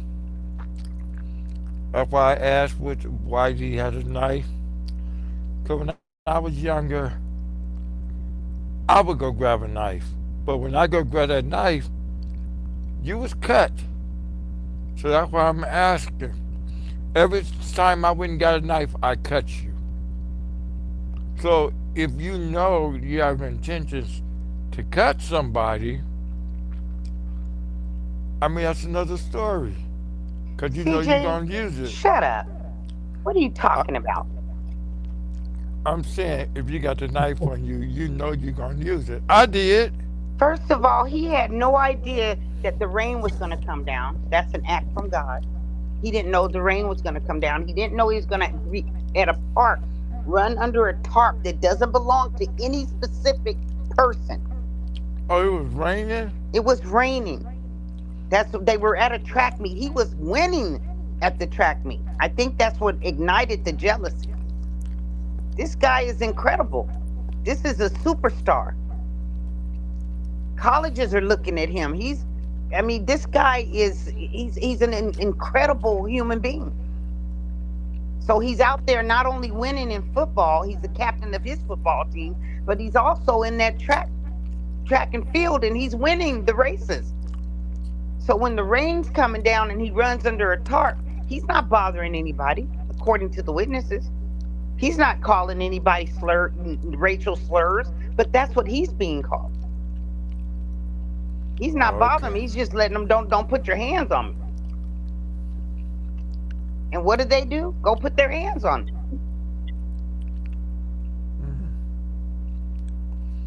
Well, maybe that's why they lowered his bond.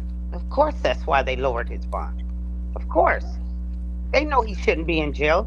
That was self-defense, 1,000,000%. Self-defense. Self-defense is when somebody jumping on you, though. That's what they did. What part of they attacked him, don't you understand? Isn't that what the twin brothers said? They put their hands on him. He didn't go and put his hands on them. He didn't take the knife out and go after them. They attacked him, and then he went in his bag and got his knife. Okay. According to what the brother said. Now, the media is trying to switch it up and make it different, but the witnesses and the brother told the truth. They did put their hands on him. They were removed. He said, we were removing him from under the tent. They had no right to put their hands on him. Well, it looked like he gonna beat it if they lowered his bond. I mean, they wouldn't have lowered that bond. They know that he should have never been put in jail. It was clearly self-defense. And send some money to that fund. Continue to help this family because the racists are after them. I'm telling you, I'd hate to be in their shoes. Oh, he's gonna have problems. They're gonna have to get out of the town. I never seen so much racist hypertension on a case. Like the way they race baited that shit, like My God. I'm subscribed to Trump, and for some reason they had all the mega, they had every type of mega like troll account pushing racist shit with this case, like Right. to the third power. It was crazy. When GoFundMe returned all of our money, refusing to give it to him to help, so they don't want us helping him get out. I'm so proud of us pulling together in our own resources to help him, because we're not talking about a bad kid here. We're not talking about a gang member. We're not talking about somebody who's hanging out in the streets doing drugs. We're talking about a clean-cut American citizen who shouldn't have been touched. He shouldn't have been touched. This is the thing. If he wasn't supposed to be there, then you as a child, you have no fucking authority to remove somebody from somewhere. If you ain't like that he was there, go tell somebody. Thank you. And let them do it. Go tell a fucking adult. They fucked around and they found out. Period. I wish he'd have stabbed both of them. Oh, come on, man. Both of them put their hands on him. No, he got every right to say that. They both put their hands on him. According to the brother's testimony himself, they both put their hands on him. We went to move him. That's what he said. We went to move him. Who are they to go move somebody who's not doing anything to them? And why would you want to move a motherfucker from under a tent if it's raining? Like, from under a tarp that wasn't even a real tent. It was, and you'll see on the video where the news person is interviewing him on his way out, talking about why would you bring a knife to school? It wasn't at a school. They keep trying to put that in the heads of people. And the whole thing was they was at a track meet. It was at a track meet and Carmelo Anthony was supposed to be there. Exactly. He was winning the races. That was just hatred and jealousy. The white boy didn't even run track. One of them did. One of the brothers, they said, was supposed to participate in the track meet. Well, the other one shouldn't have been there. The other one shouldn't have been there. He should have been in the stands. The point of the matter is, no one gave them the right to make anyone leave. And what really hurts me and disappoints me is when I listen to the black people that were sitting right there when it happened, giving their witness statements, as if it was like, it reminded me of when the guy, when the police had his knee on, what's his name, Pimpin'? George Floyd. And people were videotaping it. Nobody was trying to push the police off or nothing. They were just sitting there witnessing these two giant football players attack this boy. And nobody was helping him. Nobody was trying to stop them. He had to defend himself. There were adults right there that, and one of the black guys was saying on social media that you can't say nothing to them white boys, they'll kill you. So that's the fear that's in our men. They have every right to be fearful, because they might have died if they jumped in, or they might have died if they tried to stop them. Well, I have to disagree with you on that. Okay. A man cannot be intimidated. Well, we know that's not true. You mean some men can't? A man cannot be intimidated. Well, see, you're speaking from an area I don't know nothing about, because I'm not a man. So can you please elaborate on that?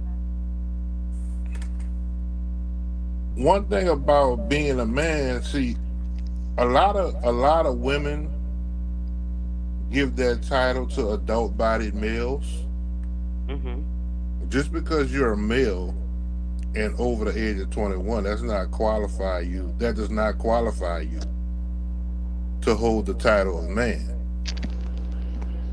when you look at the definition of a man and you look at the characteristics of a man is not going to be intimidated. Have you ever seen somebody run into a person that it was an obvious loss that was about to happen, and then it wasn't, at the end of it, it wasn't so obvious of a loss? A man is going to stand his ground. A mouse is going to tuck his tail and run into the hole. Just because you're 21 years of age and have a penis don't mean you're a man. You might be, you got some bitch ass niggas. And when I say nigga, I mean the male species, not no race or color. Right. Because a white boy could be a bitch ass nigga too.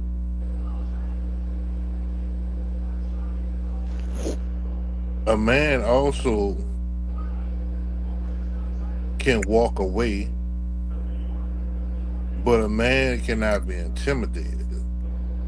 It's a major difference between walking away and being intimidated, scared, afraid, frightened of another person. Because we all bleed the same. And the white boy learned that. Well, both of them learned that, because one of them got his ass knocked off and the other one is his brother. Yep.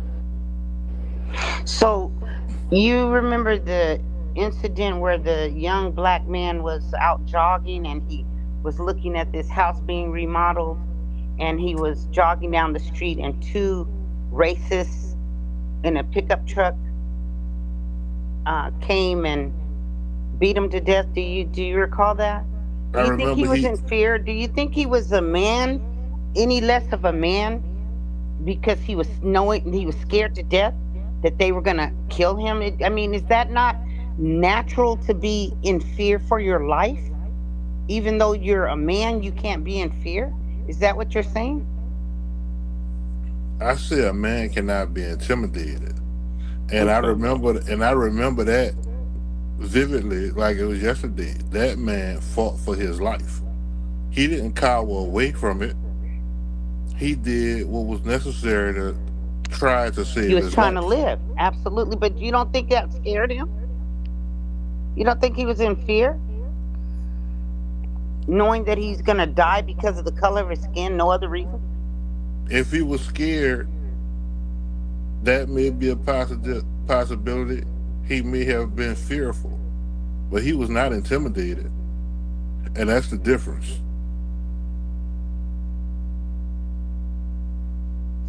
I gotta look up what intimidated means, because maybe I'm misunderstanding. Intimidation and bullying is close, but it's not the same. There's someone just wrote. They said the coach gave him permission to sit under the team.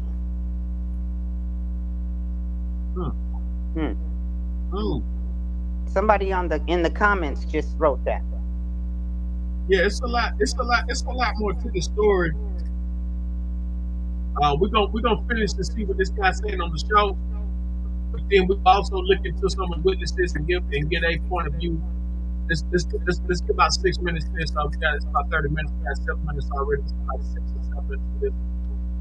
Family of faith, we are deeply grateful for all your support during this trying period. Your prayers and assistance mean more to us now more than ever. Comments on the side of the page show people giving money and people who believe that Carmelo acted in self-defense. Give, Send, Go has become, in many ways, the go-to site for defendants who find themselves in interesting legal situations. It's the same site where people have raised hundreds of thousands of dollars for the legal defense of Luigi Mangione, the man who's accused of killing United Healthcare CEO Brian Thompson in Manhattan. Give, Send, Go is an alternative to GoFundMe because GoFundMe doesn't allow campaigns that raise money for the legal defense of those accused of violent crimes. In the past, it's been a site that's become a go-to place for people raising money for Kyle Rittenhouse and people who are arrested in connection to January 6th. Now, in this case, and was reportedly asked during this hearing why the Anthonys haven't used the hundreds of thousands of dollars already raised to bail their son out of jail. It might be $1 million bond, but in some cases you can get a bail bondsman to cover most of it, and you just have to put forward 10%. He said to that question, the site isn't a bond fund. Metcalf's family also has a fundraising site, but the money for that was used in part to lay their son to rest. Right now, that page has more than $341,000. Metcalf was laid to rest last week at a church in Frisco. The Metcalfs are encouraging people to donate money to create a scholarship on their son's behalf. Anthony's bail was lowered to $250,000, and we'll talk about why the judge did that in just a moment and why at least one defense attorney believes that was a fair decision. The court said that Anthony would have to be on house arrest, wear that electronic monitoring device, and will check in with the court each week on Fridays. According to WFAA, the judge said in the courtroom where every seat was filled, the deputies provided more security than she had ever seen for a case, which is just an example of the attention that this story is receiving in Texas and beyond. Joining us now once again to talk about this case is criminal defense attorney Bridget Williams, who is based in Dallas. I know when Carmelo Anthony was first arrested, we chatted a bit about this case. Let's get to I want to start with the kind of the headline update that we've received this week, which happens to do with the bond amount going from $1 million down to $250,000. Was this a fair decision by the judge? Well, let's start with one. I love the way that Judge Tucker phrases this. This is a bond hearing. This is not a trial setting. In my experience with Judge Tucker, she's always been extremely fair. She listens to both sides equally and gives both sides equal weight. So I think that she starts with the fact that this is a bond hearing. The purpose of a bond hearing is if we reduce this bond, will the defendant come back to court, right? What is the likelihood of them coming back to court? And if they are released, what is the likelihood of them being safe in the community? So that's the purpose of this, not necessarily to determine guilt innocence at this phase.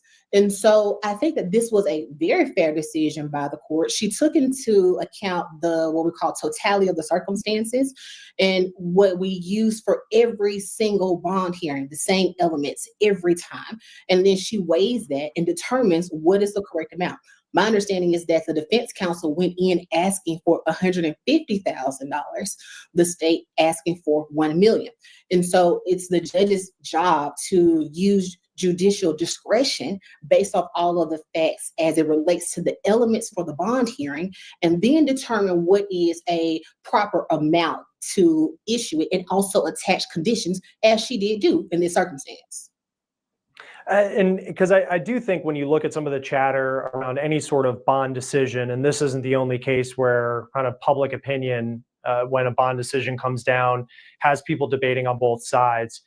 Bond, and you talked about this a little bit, it's not necessarily saying, it's not to punish someone, the point of bond. And that seems to be something that the public often thinks its purpose is supposed to be.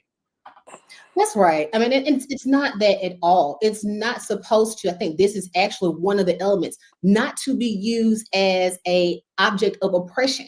So the purpose of it specifically only is, will this person come back to court? And if released, are they a threat to the public or to themselves? And so that's what the purpose of that bond hearing is. And so when we go back to thinking of those things, I think the judge ruled fairly in this situation, especially adding on the conditions that she did. I want to talk a little bit about kind of what we know about this altercation that took place, because I think since the last time we talked, there's been a little bit more information that's come forward where you have Carmelo Anthony and Austin Metcalf who are exchanging words verbally. And then at one point, Carmelo Anthony says something along the lines of touch me, see what happens, and then says punch me, see what happens. And then Austin Metcalf, according to witnesses, puts his hands on Carmelo Anthony, and that is when Anthony allegedly takes out a knife and stabs Austin Metcalf. The defense, it seems, will go down this was an act of self-defense argument as this case goes forward. How does the kind of what we know took place based off witness testimony compared to, how does that align with the law and how the law sees what self-defense is? Yeah, the law in Texas is very clear as it relates to self-defense, and that is, am I presenting equal force to that which was presented to me? And is that reasonable, right? So reasonable force is it equal? And in this situation, it's not necessarily equal. And so that's the reason why we have discretion, we have ranges of punishment, we have trial settings, and we have mitigating circumstances. So in this particular situation, in this young man's mind, he thought that he was being threatened. He thought that he had to give self-defense in the way that he thought that he needed to provide it. However, the law is very clear. Again, am I presenting equal force, which was given to me? So if he says, well, punch me and see what happens, and this young man punches him, that doesn't give me the right to pull out a gun. That doesn't give me the right to pull out a knife. It's not equal. And so that is the conflict there of what the state and defense are going back and forth about, or will go back and forth about. I do foresee this probably moving forward to a trial setting because of that specifically. This young man, in his mind, believed that he was defending himself. And that's the issue with sometimes with our laws when we talk about them. I've heard a lot of people say on social media, well, every person has the right to defend themselves. Yes, we do. However, that right of self-defense has to be, in fact, equal to that which was presented to you. Is that different than I know that self-defense laws are kind of a state-by-state basis, where there are some states where if you argue, I was afraid for my life in that moment, I did what I had to do. It seems in Texas that it's not as clear, or maybe it is more clear in how the law says it, as opposed to where if Carmelo Anthony goes into court and makes the argument, maybe Austin Metcalf was bigger than I was afraid for my life in that moment, and I was just trying to defend myself. If it's an equal force law, that doesn't seem like it could line up particularly well as a defense. Well, that's why the defense moves forward generally with the trial setting, right? So they can bring all of those facts out in trial and give that explanation to a jury. And the jury makes the determination of, was he so inclined to believe that he was actually in fear of his life, not just from a punch, not just from a fist fight, but that this young man was so much bigger than me. He punched me, all these things. And in my mind, I was in danger of my life. And so I felt as though this was the equal force, right? That goes to a jury. And the jury then decides if that is what was necessary in order to move forward or not. And so that's why I think this will be a trial case more than likely. I want to talk a little bit about the money that's being raised for Carmelo Anthony's defense. It's on a website that we talked about it a little bit ahead of time. Luigi Mangione, his defense is on Give, Send, Go. They raised $200,000 plus to give to his defense.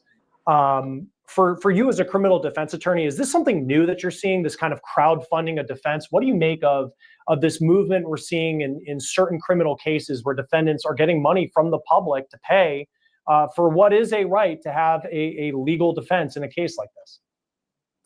Yeah, well, I'll start off by saying that criminal defense teams, ones that are competent and do a good job and go above and beyond, are not cheap, right? It takes resources and finances in order to fund those things. Now, I've had clients before, and I've seen other people tell me that they have had to try sometimes to make the decision on if they want to hire an attorney, a personal attorney, or post the bond for their loved one. And in that situation, I'm always going to say hire their attorney, because then we can have the bond hearing, just as what Mr. Anthony's defense team did in this particular situation. However, using all of the resources that came from crowdfunding and all those situations, I think that it is something that I've seen more, and we've seen in cases around the country, really not just in Texas, but around the country, especially in high-profile cases, because the defense team and the resources that they need in order to put up a proper defense cost money. It's not something that just, can come by day just from doing just some specific paperwork. It takes resources. It takes a team of people to put up a proper defense.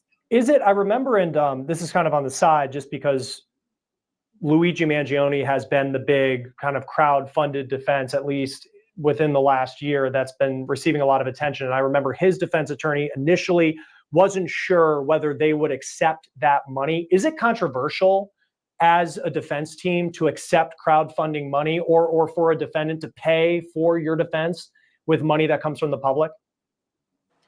I don't know if it's controversial. I think it's a matter of, I think it's a case-by-case basis. It depends on that particular defendant depends on that particular attorney.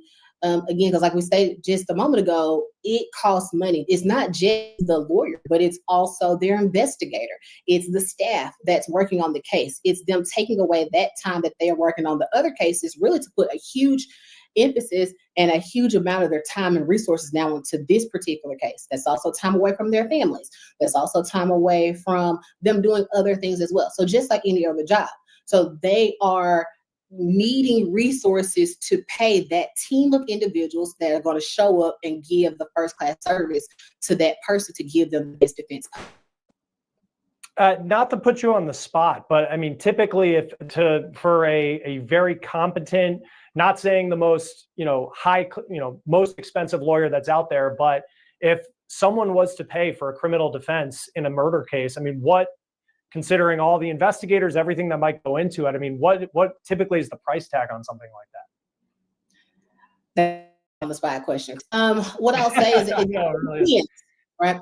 It depends. I know that's always the answer people don't really like, but it depends on their amount of time and that they have invested into doing this. How long have they been a criminal defense attorney? How many cases have they taken on similarly to this? And how is it that they can actually put forth the effort to be the best criminal defense attorney in this particular case? So it can range. And I would say that, something along the lines of $100,000 would not be unlikely for a case of this magnitude, because we're not only giving counsel in the manner of just representation in this particular case, but also counsel in other areas as well. I think my understanding during the bond hearing is that the Anthony family now had to hire a security team. They also have to now hire a PR team in ways that how they present to the public, because the DA's office is doing that, right? That goes into strategy. And so that is something that the criminal defense attorney is also handling. He's kind of managing all of that all together. So all of those things have to be considered. So when I say, well, it depends, it just depends on a range of factors.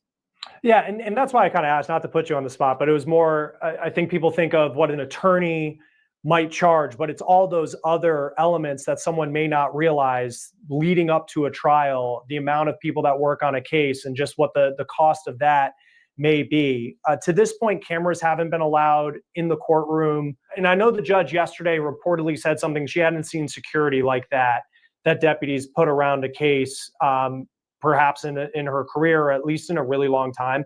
How likely is it that we would get cameras in the courtroom if this were to go to trial? I'm not sure. I think that would just be a matter for the judge to put into effect or not. They would tell us if they would allow cameras in the courtroom.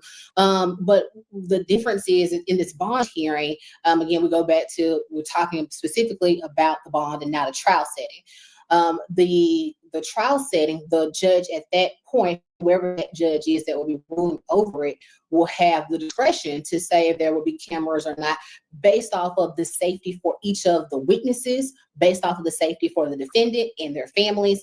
And so I think they make that call based off of safety. Every trial setting is generally one for public viewing. It is. So if you want to walk up to the courthouse and actually sit there, that's one thing.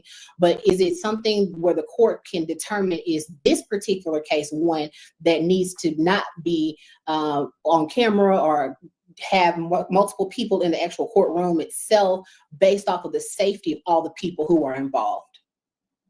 This case has received so much attention, and will continue to do so. I'm sure if it would go to trial, it would be one that would be covered on a national level. If you were on the criminal defense team for this, how do you manage that publicity? Is that something?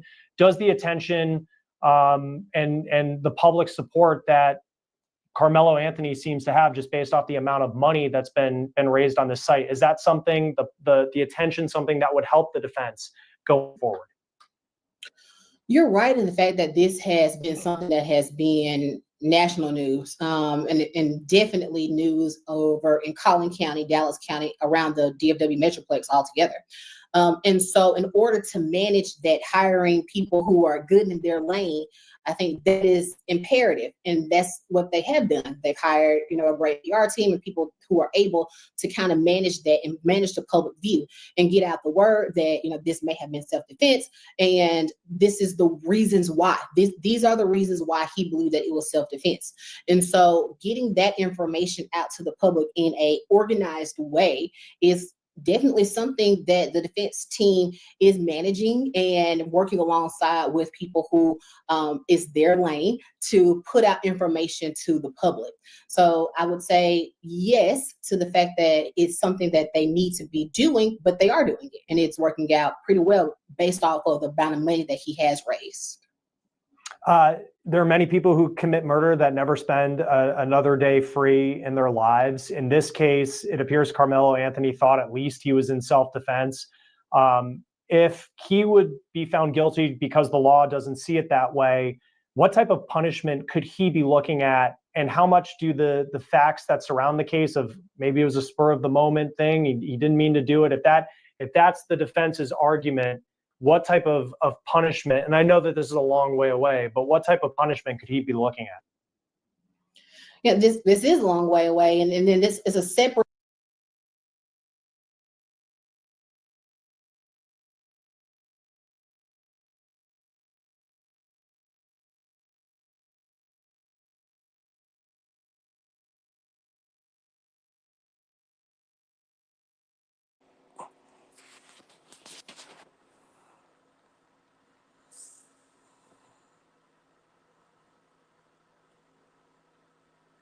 Yeah, screen froze slightly, but FAFO.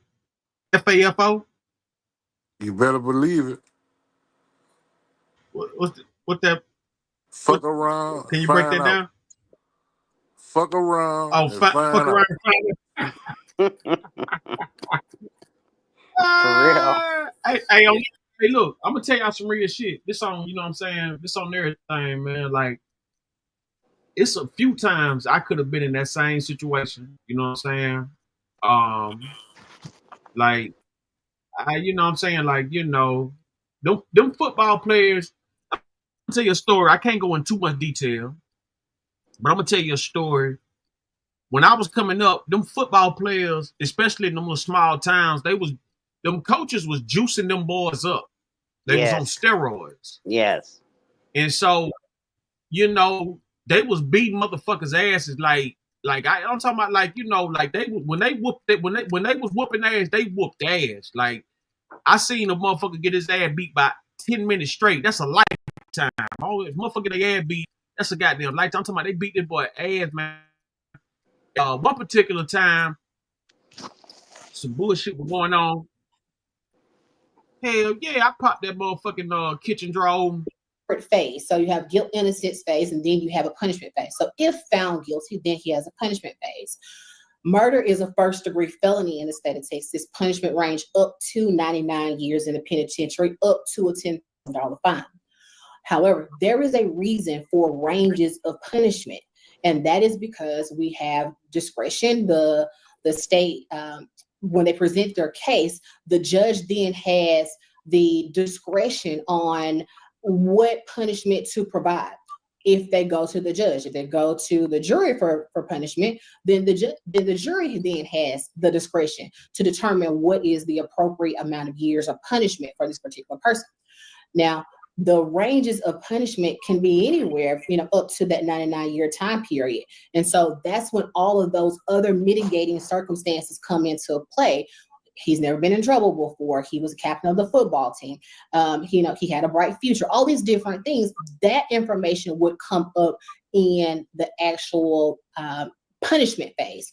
Not necessarily, it probably may come up in some small facets of the guilt, innocence, but it would 110% be coming up in a punishment phase if it were to move forward to that point. How long until a trial potentially? That could be a year. That could be years. There's no statute of limitations on a murder case, so that could technically be quite some time. I have noticed that cases that are more high profile move a little faster than other cases, but we have felony cases right now who have been sitting and waiting for a trial for 6 months, 9 months, sometimes a year. So it can really just depend. based off of the multitude and volume that the district clerk's office is receiving cases in. But most of the time when there's a high profile case, it seems to move a little faster. Yeah, we'll see how this one plays out. It's just such a sad story on so many levels, and we'll see how the legal process, where things go next. Bridget Williams, it's always great to have you on Law and Crime. Thanks for joining us today. Thank you for having. So, Ronnie, check this out. Texas has what's called the Castle Doctrine Law. It's the equivalent of stand your ground all over the United States. They just call it different shit in different states. And it says the Castle Doctrine allows individuals to use force, including deadly force, and self-defense if they reasonably believe it's necessary to protect themselves or others from imminent harm. This law means that they do not have a duty to retreat before using force. So in Louisiana, they just got rid of the duty to retreat, meaning like if somebody in your house and you come out and they break out running, you can't kill them. But now, you catch them in your house, you can bust their fucking ass. And I mean, it is what it is. So a lot of these red states are taking away the duty to retreat, which means you can shoot a man in the back. But my thing is, bitch, you should have never been in my house in the first place. Right. Yeah. Well, I thought if you shoot somebody in the back, I thought that was an additional charge. You know, the back shots be additional charges. I got a couple of partners who got like an extra 10 for shooting a motherfucker in the back. Not in Louisiana. If you in my house, you dead. No matter what. Oh yeah, now that's different. Yeah, that's different. Now LA different too about that. In your house shit, you in LA, you catch a motherfucking house, you damn near gotta let them rob your ass to goddamn, you know what I'm saying? Like you can't touch them on that, they can sue you. LA, But they can sue a motherfucker. California is a Breaking your blue shit. state. California is a blue state. The Yeah. red states be like, kill them, whoever it is, fuck it. The blue states are the ones that are pushing for the gun control, and you don't necessarily have to kill them and all of that. Right. I I come want to from say something. shoot, Excuse me. shoot, Queen. I want to say something Listen, about. Oh, excuse me. I want to say something about what she said earlier. When she said that it has to be equal. You can't take a knife off if somebody's hitting you. But when it's two people attacking you, how does it become equal? I think what he was saying and what the chick was saying, I think they were giving the politically correct answers. I think they were slick side full of shit, which is why I looked it up. Because I knew it, but I was like 99%. I wasn't 100% that day. It was full of shit and what she was saying. If I feel like a motherfucker gonna kill me in a where it will fuck over me, I'm 6'9", 360 pounds. So if I say that I was scared for my life, it's totally different from Carmelo being a smaller person Right. and saying that he was scared for his life. I saw the guy using a handle Frank White saying that he's cooked. But Frisco ain't as white as other parts of Texas. It's whiter than Houston and Dallas, but it ain't as white as places like Corsicana and Amarillo and shit like that. So I think he stands a good chance, especially with the type of judge that he has.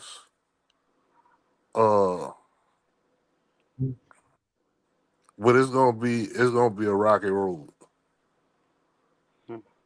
It's gonna be Oh, a no rocky doubt. road. It ain't no 50-50, but it ain't no fucking 80-20 either, if that makes sense. Yes. I'm hoping that with all the pressure, with us uniting together for this young man, for this king, I think that pressure is going to demand that this is a fair trial, and it's not going to be one-sided. I don't think we're in that generation any longer. I don't think it's where we just take whatever they hand to us. I think this time we're showing them in numbers that we haven't seen us pull together and do yet, that we're not going to allow you to take another one of ours. Well, what we need to do, and you might disagree with this, Queen, like, I don't believe that what they done on January 6th, 5th, whenever it was in 2021 was wrong, because that's how nations overthrow corrupt governments. They go Well, there. they showed them. I The said the difference, same thing. They showed them. You I got to agree take with that you. motherfucker over like that. I am totally in agreement with you. That's why I keep bringing up the Panthers. They did nothing wrong either. They were standing outside that federal building for the rights of humanity. They had a right to carry a gun, At even that though Ronald time. Reagan said Listen, everybody could carry a gun listen. except blacks. Them Panthers started off cool and everything, but they started extorting, killing, robbing, selling dope, No, that's what the and media doing dope and told you. everything. That's what the media told you. That's a fact. The media told you that. It's a fact.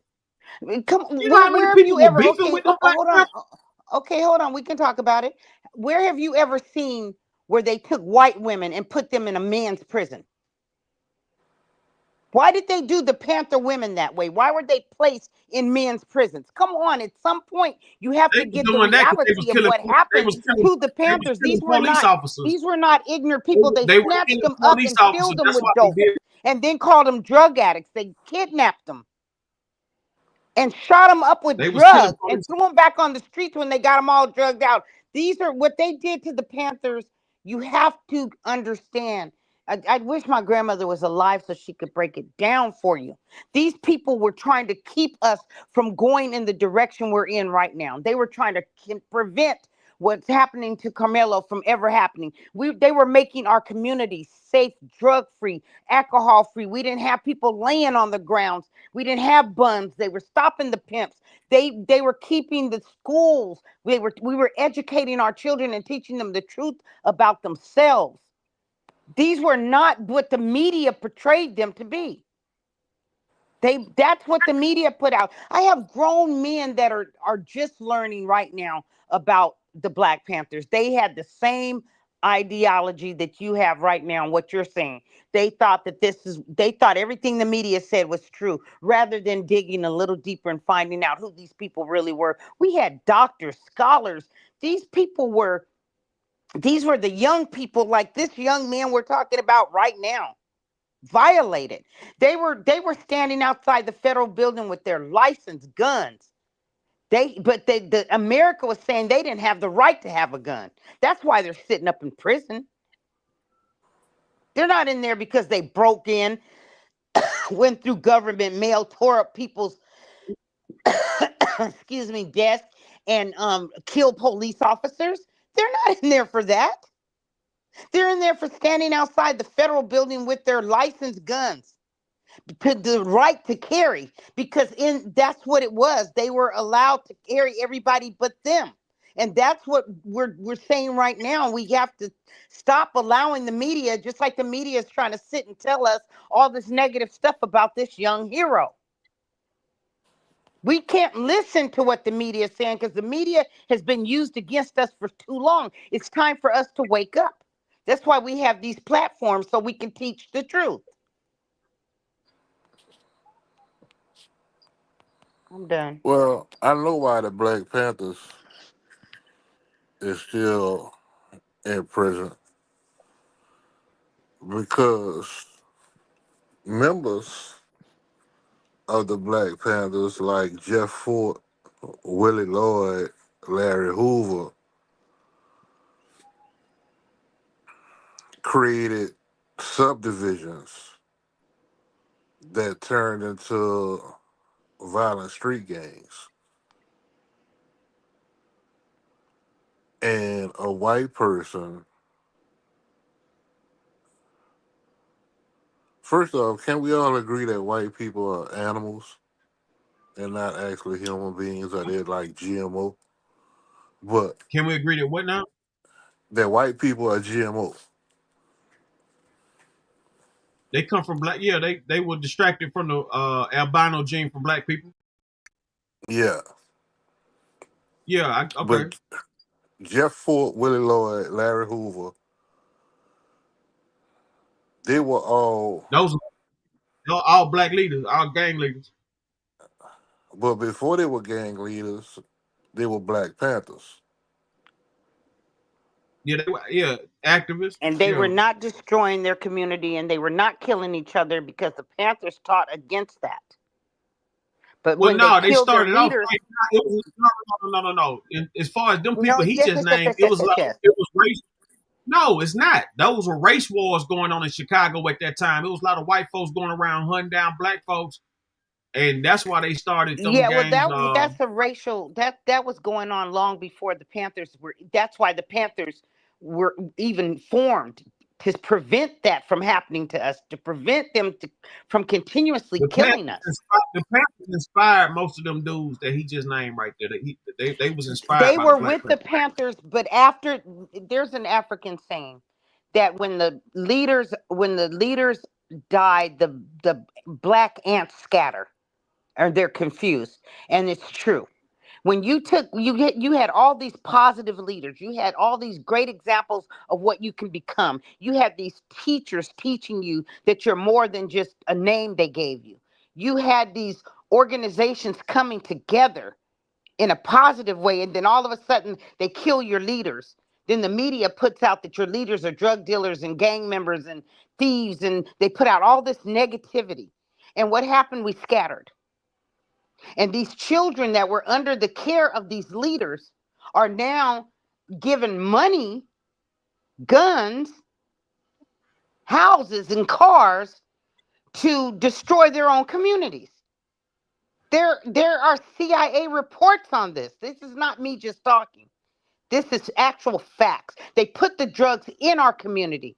They kidnap people and put them on drugs. They let people out of prison that was destroying our community back onto the streets to guide these children. That's how Raymond Washington, his daughter, Rayshana, is a member of Save Black Boys. She speaks on this all the time of how her father became one of the notorious gang members. It wasn't the Black Panthers when he was in their schools that made him this way. He was not a negative person. He was a positive person. But she talks about this actual facts, what I'm telling you right now, of what happened to her father, and she's still alive to tell the story. You can go on and on her YouTube and look it up. You know, they're doing a movie about him, and you can see what she says. But this is what happened to those children that were under the care of the Panthers.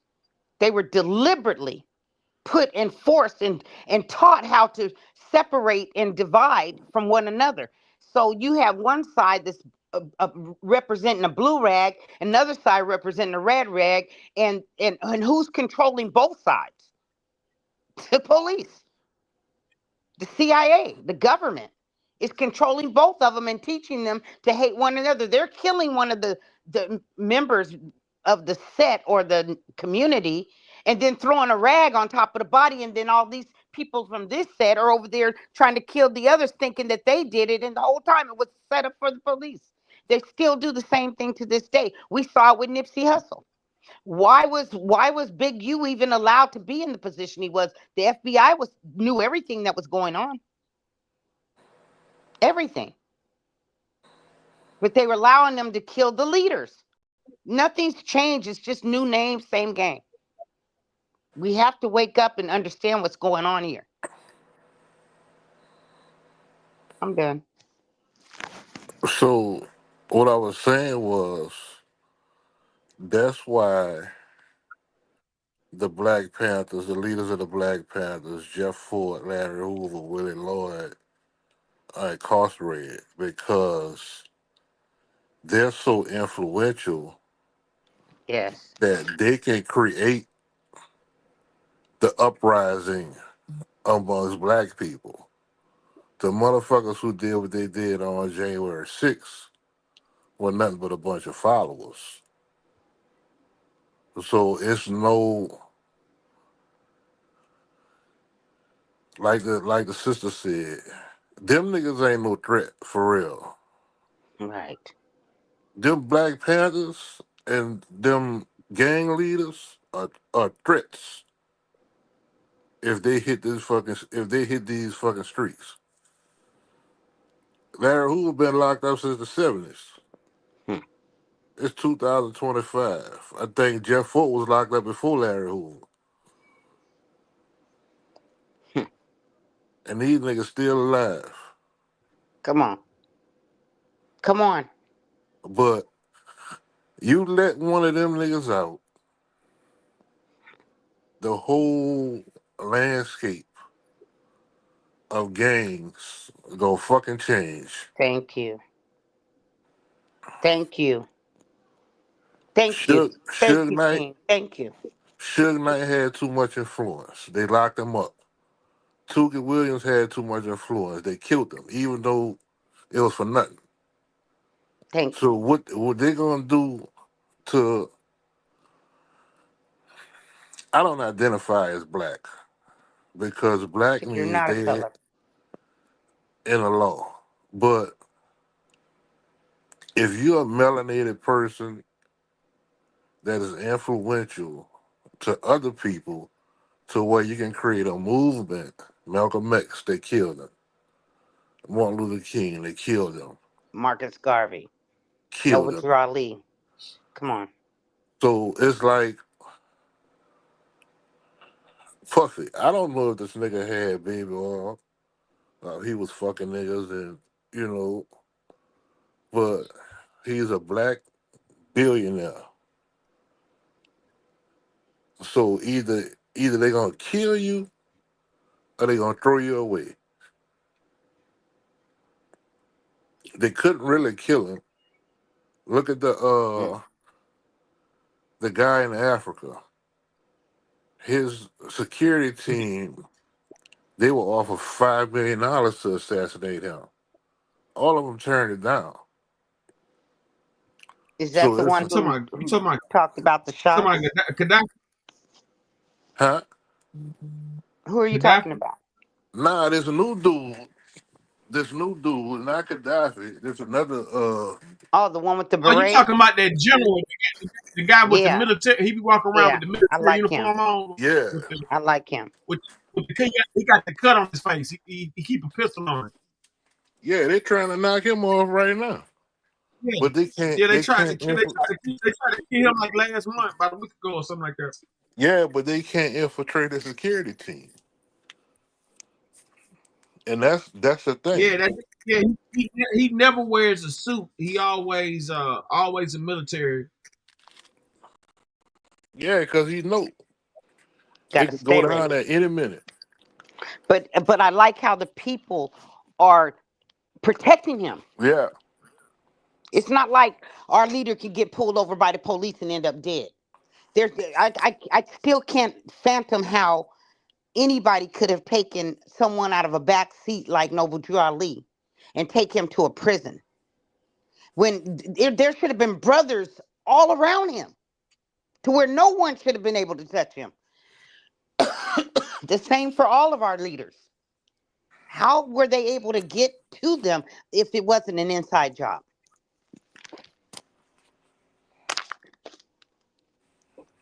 but it's always an inside job. Yeah, it's always inside though. That's the whole point. Look how Nipsey got killed. Somebody he knew. Inside job. Same game, new names. That's what we have to stop. We have to stop betraying one another. And I love how those brothers in Africa are standing and willing to die to protect him. And no amount of money is making them turn around.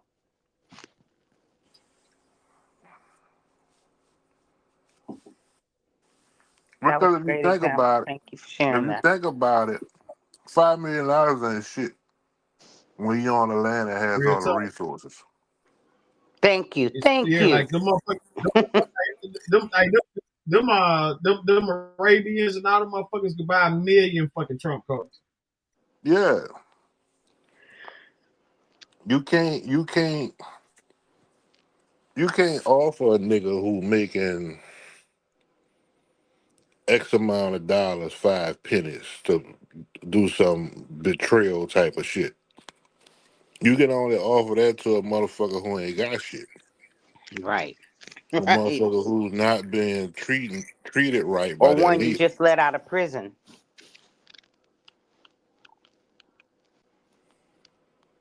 So it's like them dudes that got out. I mean, Trump ain't no dummy. Everybody always say he a stupid motherfucker. He far from that. Far from it. He ain't no dummy.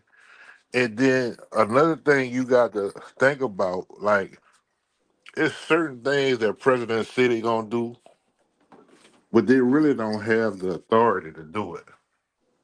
Mm. So it's like how Kanye from 16 to 20 was saying that's why you got the pardon Larry Hoover.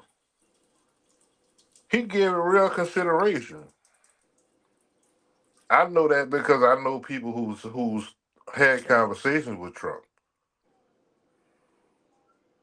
And that's how he lost in 2020.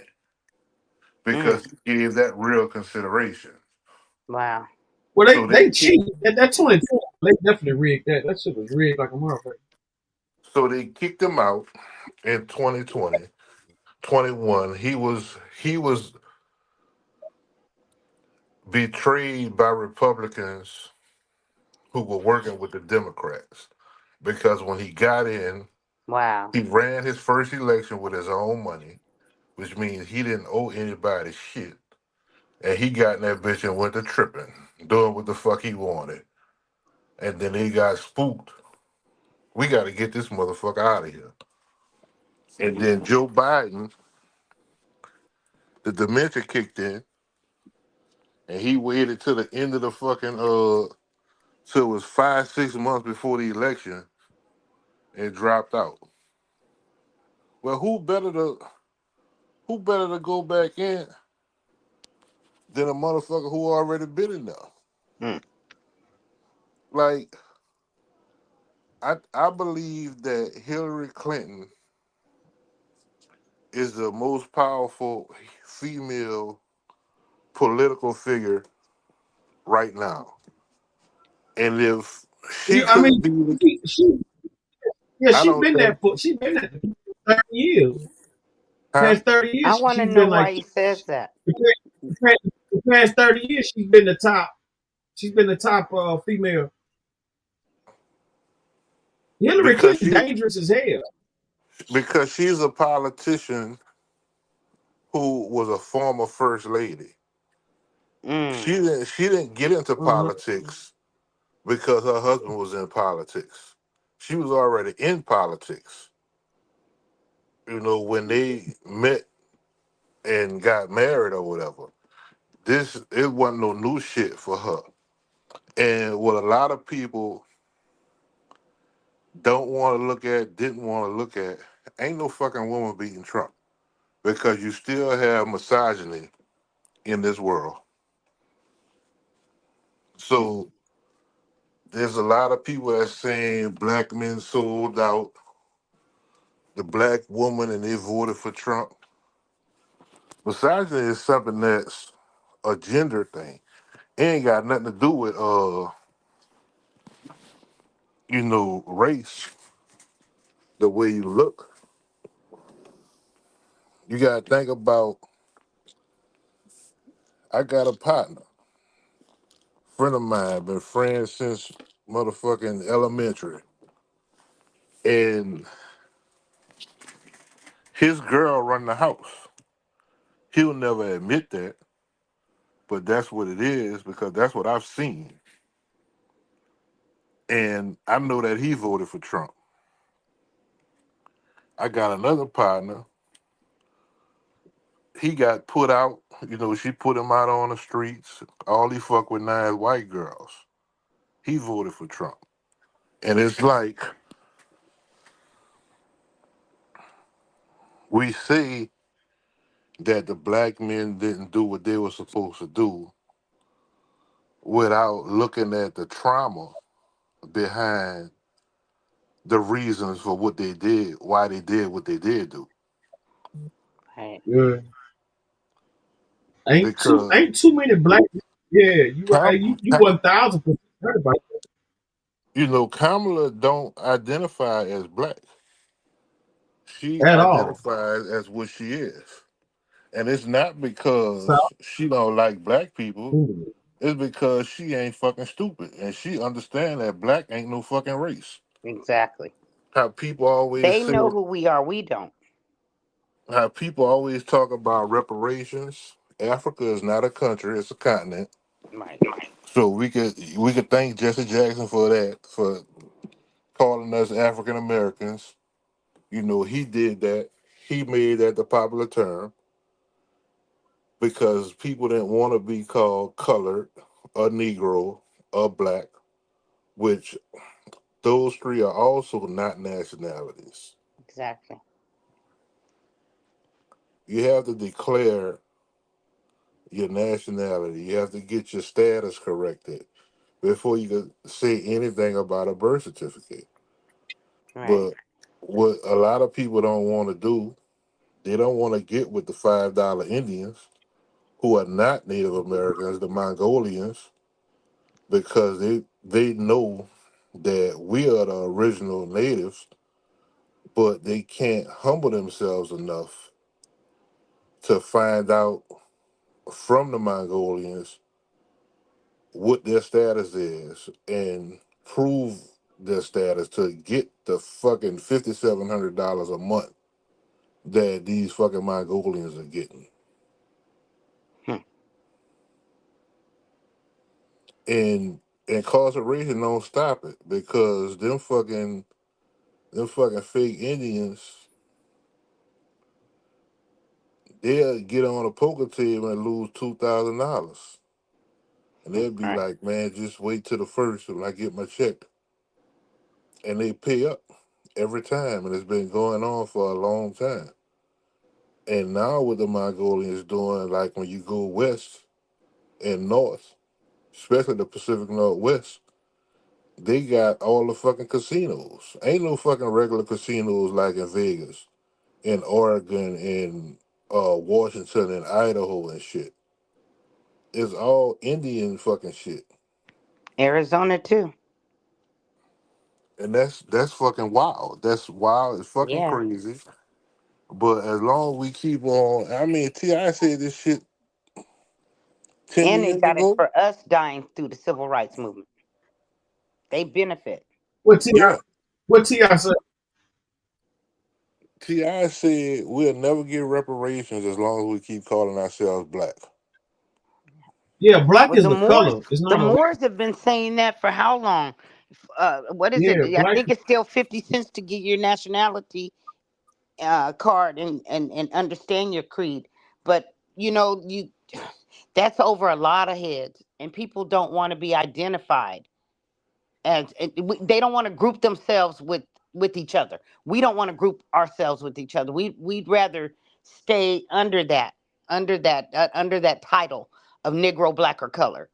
We don't want to know the truth. We don't want to evolve as a people, as a whole. We keep avoiding it. Black means death in America. Period. Yeah. Black means death in America, and it has since I was born. I know my It had it, grandparents. I know it people had that since fought. before you was born. It is yeah, mean way that before that. long before we were born. And like I know that my great grandmother, my father's grandmother, she was full blood fucking Cherokee. Mine too. And my mother's grandmother was full blood fucking Choctaw. Come on. But I'm around here calling myself black? Nah. Yeah, I don't what give well, a fuck. the whole You didn't thing have a about choice. the That's whole the thing name about that was given to you. well, That's it's on not my that you have no that's on my choice. birth What certificate. happened? What happened was that hold on. What happened was when they was setting up the Trailer Tier, Oregon Trail, and everything, they was pushing the natives towards the west so they could colonize the East Coast from top to bottom. No, So not the natives, the Mongolians, hold the on. ones who actually came here on the slave ships. I'm not talking about that. I'm talking about the ones who was already here. What I'm saying to you is this right here. It was already natives in each. So in each what we call states right now, it was already different tribes all over in each one of these states. It was different tribes. Yeah. When they was colonizing America, when they was colonizing this country back then, they pushed all the Native Americans to the west. The darker ones and the stronger ones, the ones who were dark and strong, or the ones who were strong, period, they kept those and they listed them as Negroes instead of putting Native Americans on. They put that's why you got so many mixed up people now, and they don't really know where they coming from, or they just know that you know what I'm saying when, you know that somebody a native in their family, but they don't know the history because they start listing natives as Negroes when they was signing them off. You know what I'm saying? They was doing documentation. So that's why you got so many mixed up, in a big ball of confusion because they took the Native Americans who was here when they first landed, when they first got here on the ship, it was already black people here. They were just natives. They took the lighter ones and the weaker ones, the women and stuff, and the older ones, they pushed them to the West Coast. They kept the darker ones and the stronger ones on the East. And that's how you get mixed in with the little Africans. It wasn't really that too many Africans that came over like that. And it was African slaves that came here, things like of that nature, but it wasn't that many as they claim. That South America got all them, South America and the Bahamas and all them places. That's where all them people went. You know what I'm saying? For the most part, America got the last flip of that slave trade. It didn't get the thick of it. These people was already here. That's why, you know what I'm saying, you go back in time, you look at Native American pictures, you'll see a lot of people that look similar to the ones you see, to the people you see here right now. Sure. They My took great the lighter grandmother Indian. told me. My great grandmother told me. Now, my grandmother on my daddy's side was born in 1929, which means 1863, January 1st, Emancipation Proclamation to June 19, 1865. My great grandmother was alive. That lady told us, I was 6 years old. She said she's never been a slave. Her mama was never a slave, and her grandmother was never a slave in New Orleans.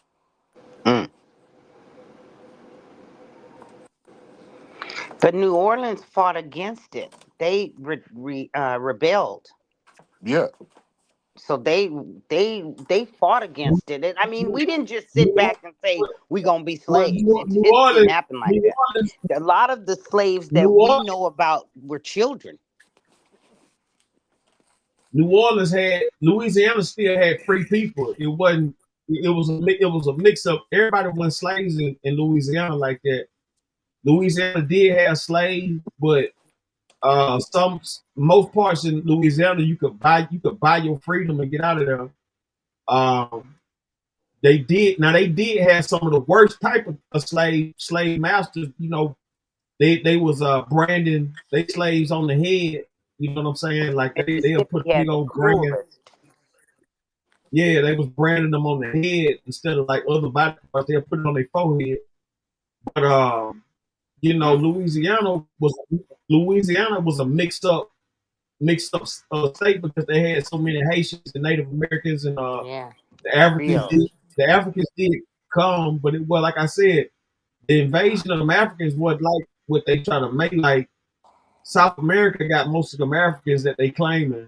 America didn't really get as many Africans as they, as they pushed like that. It was already people here. They took free people. They took took the original people and killed the elders and made the children. They lied to us about what we were, who we were. I didn't even know. I thought we came from slavery when I was a kid because that's what we were taught in our schools. That's what we were learning in our history class. I knew more about Columbus than I knew about any African or anybody that had ever discovered or had ever built America. We didn't learn about Benjamin Banneker. We didn't learn about people that made a difference that was honored all over the world. I knew about Harriet Tubman and Martin Luther King. That's what we were taught in our schools. Yeah. And no one had the knowledge other than my grandmother telling us about her native being raised in a teepee and things like that. But that was far away from me to even be able to imagine because she didn't have the language to teach us. Right. They had to leave. Everything was stripped of them. My grandmother, they had to change their name. She was part of the whole process of what happened in Oklahoma. And she told me that happened all over. It wasn't just in Oklahoma. But she didn't have anything. They took the land. They took their businesses. These people, my grandmother, they weren't poor people. They created liquor. They did all the things that people are still making money off of now. But they couldn't give that to us. They weren't able to give us that generational wealth because it was stolen from them. They got out with their lives and barely made it out. Like, I just learned a couple weeks ago that country music was created by people that look like us. Exactly. Now, the only All music thing originates from us. the only thing black folks, I think,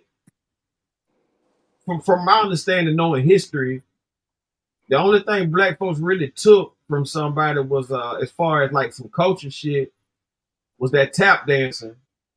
They took that from the Irish when they was up there, like when the Irish was flooding New York, and they brung in that polka and all that kind of music and stuff, that riverboat dancing and all that kind of shit. They brung that to this country, and the black slaves used to dance with the Irish for money and shit. And so by the time the 1900s hit, in the late 1800s, they put a tap on the bottom, and they start tap dancing. That's how they start, and black folks start getting money like this. But they took the style though. They took the dance, added the tap, and that's where the tap dance came from. The whole tap dance, that was you can trace that all the way back to the Egyptians and how they used to dance with the bells on The ankle bells. Yeah, I seen them.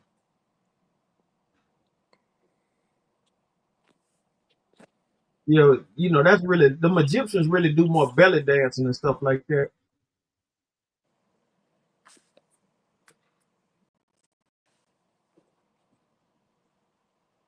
Yeah, they into more belly dancing and stuff. No, it wasn't Egypt, it was Niger. Where they have the Irish were black people or darker hued people. Yeah, that's what I was saying. Yeah, and look, the original Europe came from them. They were us.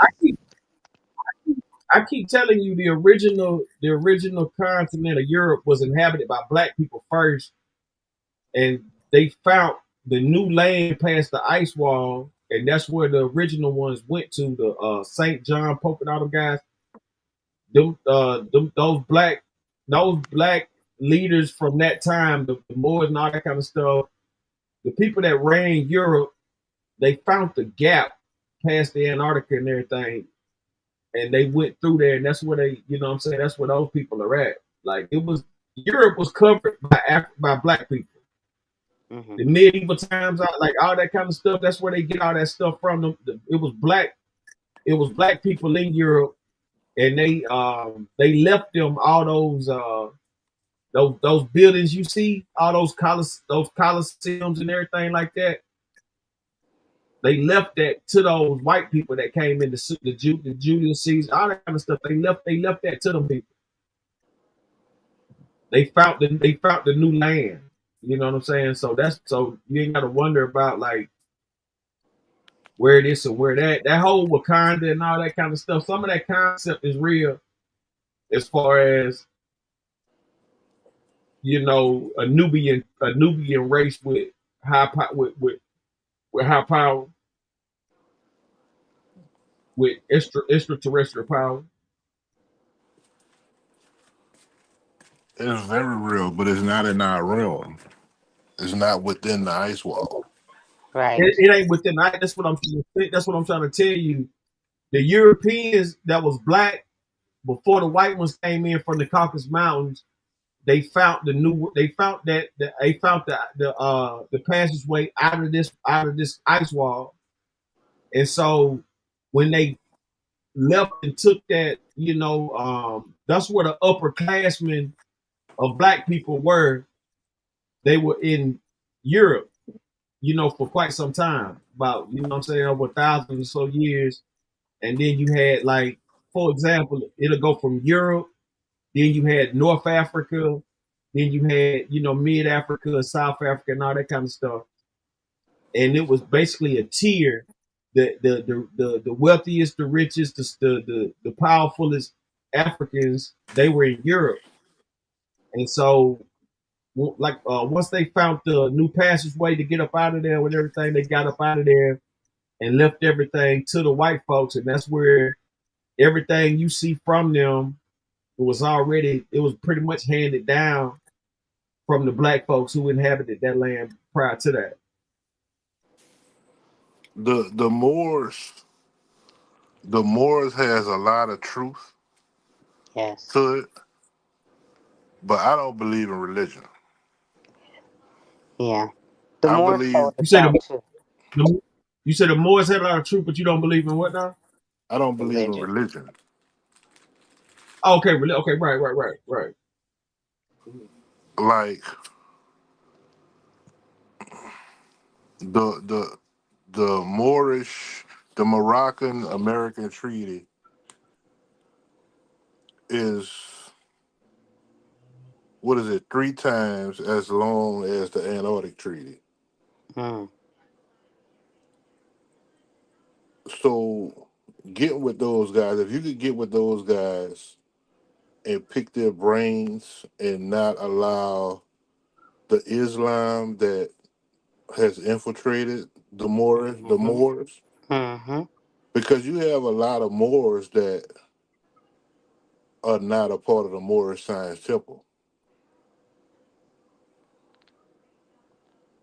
A lot of the Moors, you know, you have a lot of Moors that still practice spiritualism, which came from the ancestors, be it the African ancestors or the native ancestors.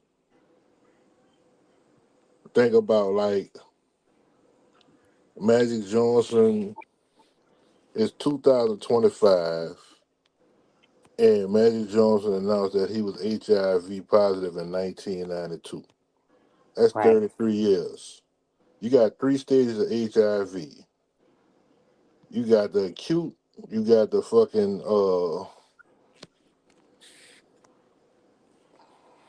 it's 3. The first one is acute.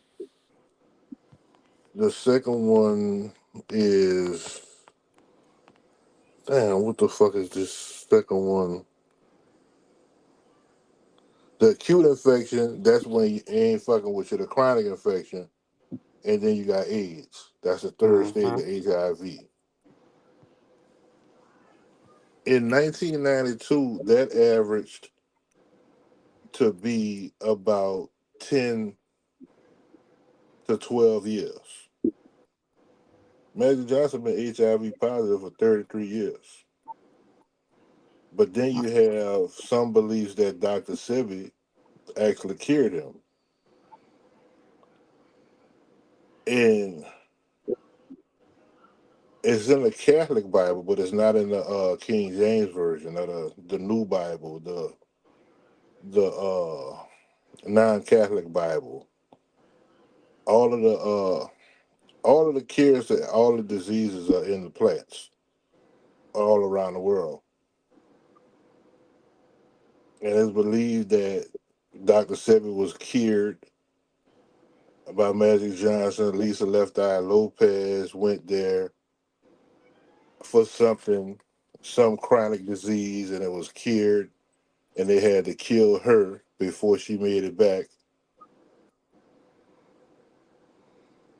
Like it's so much out there, but it's like we don't have no proof because they put out just as much misinformation as they put out information.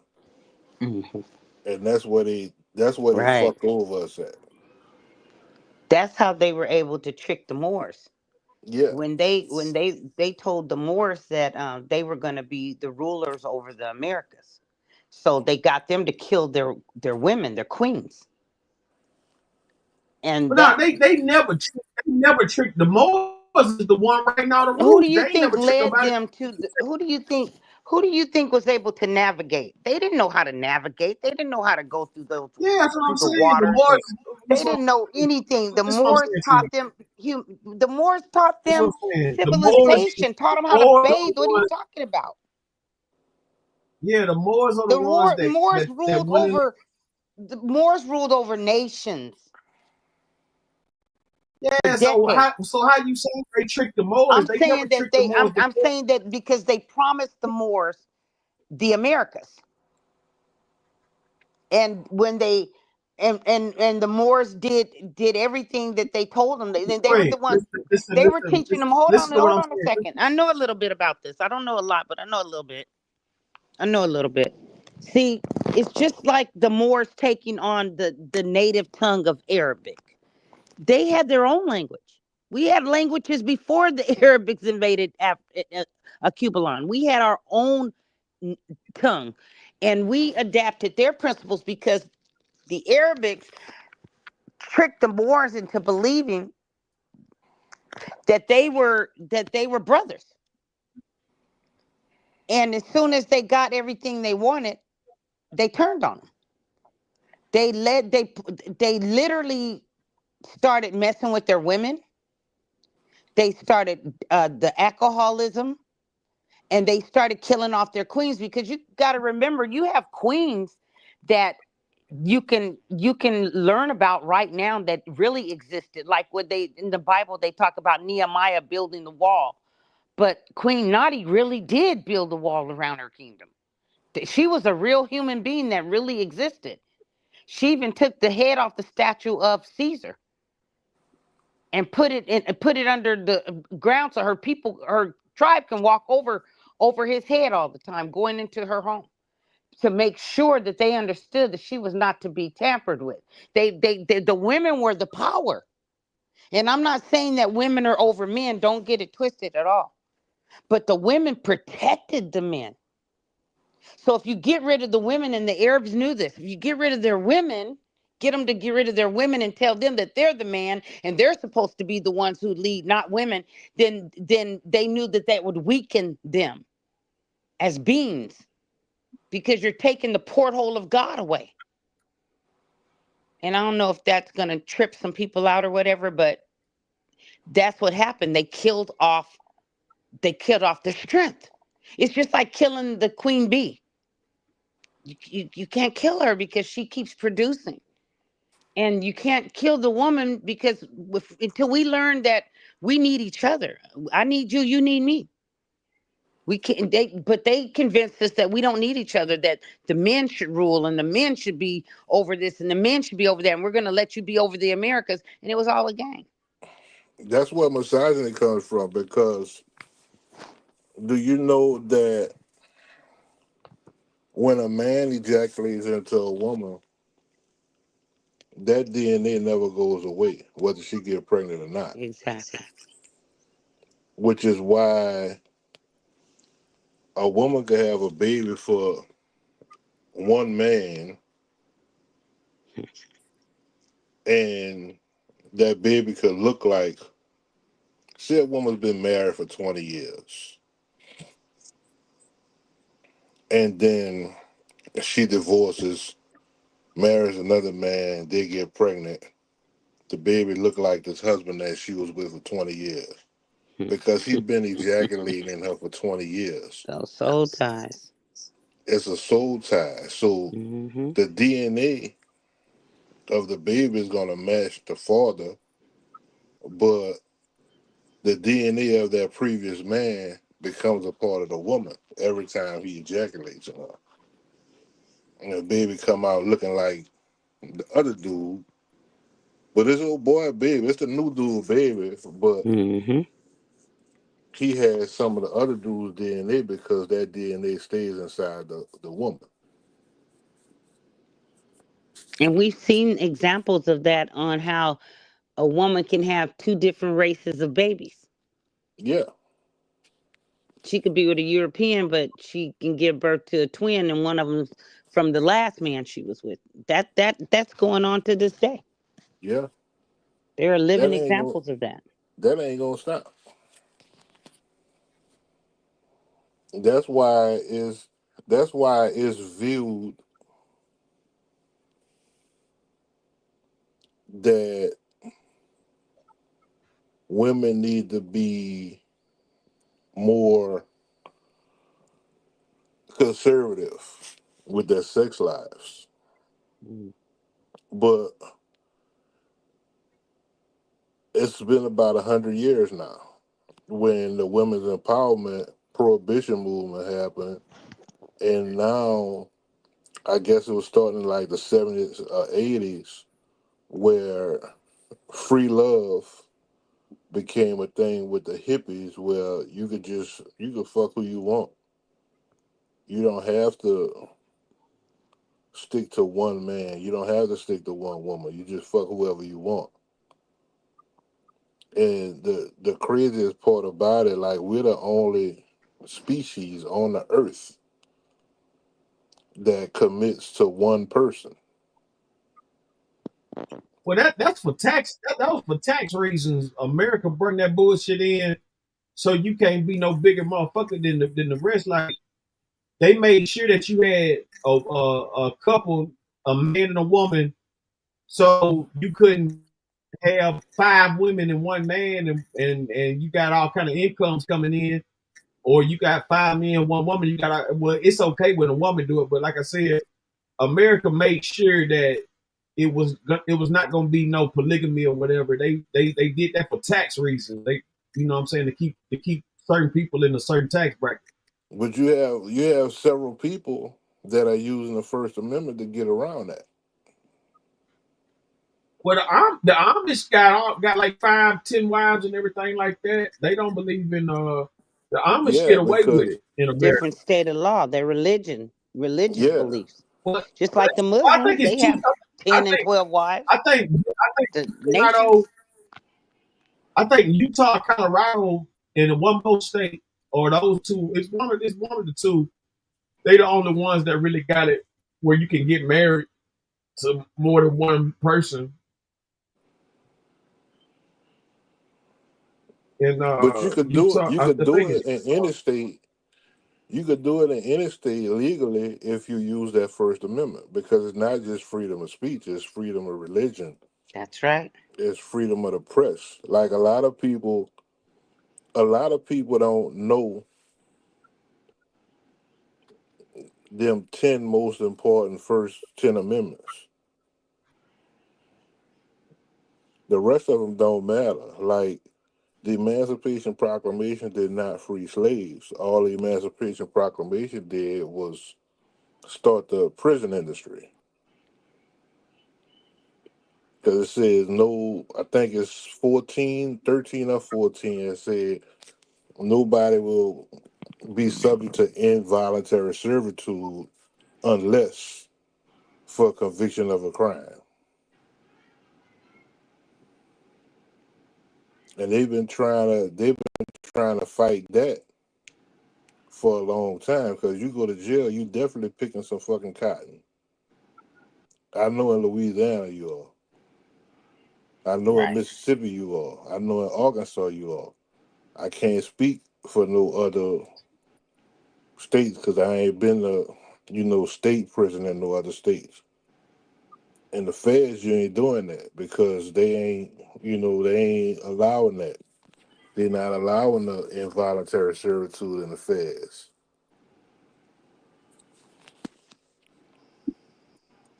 But these states, they still doing it.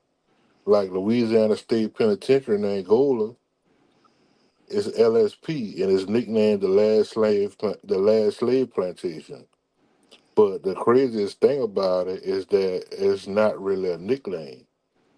Angola Somebody. State Penitentiary was actually the last slave plantation in the state of Louisiana. Parchment was the last slave plantation in the state of Mississippi. So you saying these old federal prisons that they were slave plantations before that? Yes. Right. They were breeding children in those prisons. They were actually taking free people, free young girls and young men, and having them in prison their whole life, just having babies, so they can use them for slavery. Read about the chain gang. Read about. I mean, my God, when I tell you. Hold on. So you said the chain gang used to be a breeding farm? What? That's how most of those were children on the Big, chain gang. big strong niggas. Thank you. They were coming. They were being born in prison and put out on the chain gang. They were reproducing them. And they're talking about the Chinese built the railroads. No, you got to go back. You got to go back. Just like they're talking about giving what is that island where the prison is? Is it Terminal Island? What's it called? That they're trying to give to the saying that the Asians were there, the Chinese were there. We were there before they ever came to America. And they're trying to give them that land. Because they said they worked it and I'm just like, boy, we can't get a break. We can't get a break. We don't have any land to give anybody until we've received our land back that was taken. But we don't know. We have no clue. We have no clue. My grandchildren are just now, and this is my second set of grandchildren. Not the ones that are in college. I'm talking about the ones in elementary school. They were just talking about Christopher Columbus. I thought they were done teaching that lie. No. It's still going on. They're No. taking down black monuments and black museums, and or darker hued, and they're still teaching Christopher Columbus. And the craziest part about the Christopher Columbus thing is he's supposed to be the one who discovered America.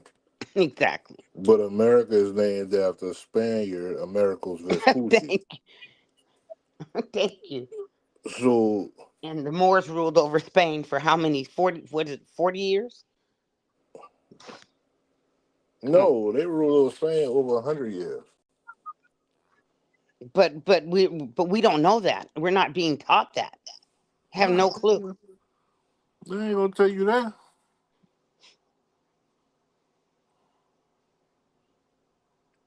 I mean, when you see the wealth of our queens that they don't even mention, that people don't even know existed, you'd be like, are you serious? What That you led mean? See the wealth armies. of our queen? You look at Queen Elizabeth. That's the wealth of Africa right now. Come on. Every crown on her head was stolen. They didn't even have that jewelry. Every time. But if we talk about that or we try to teach that, then we're going against America. That's the coldest part. But see, that's the thing. That's the thing.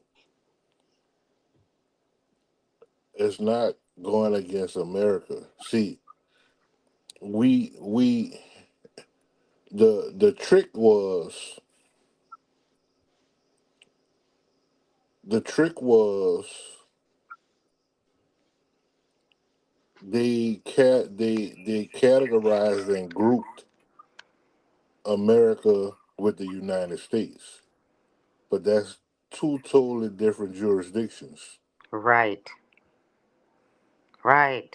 Which is why when you have places like the Virgin Islands, Puerto Rico, the District of Columbia, those are not states. Why are they not states? Because the leaders in those places wouldn't go for it. And that's why Trump treated them the way that he treated them when they had that devastating hurricane. Because Trump was feeling like, well, they're not a part of the United States, but they are in American territory. Mm. Mm. That's interesting. So does that apply to like Belize too? I just learned you can drive to Belize from America. Yeah, Belize, American Samoa. You know what I mean? Hawaii did not want to become a state. That's why they allow that. The reason that the Chinese and Japanese are so fluent in America is because they use them to bomb Pearl Harbor. Yeah. To take Hawaii, so they can take Hawaii because Hawaii looked like us. Hawaiians used to look like us. If you go there now, you'll see the statues that stand over 12 feet tall, and you're going to see they're darker hued. You see their nappy hair. Come on. Which is why they use that laser that they call the lightning strike.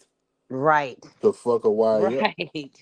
And the queen, the ruler of Hawaii, was a darker hued woman. And she refused to give them our country. She refused, and that's why they did the whole Pearl Harbor mess, just so they can take it.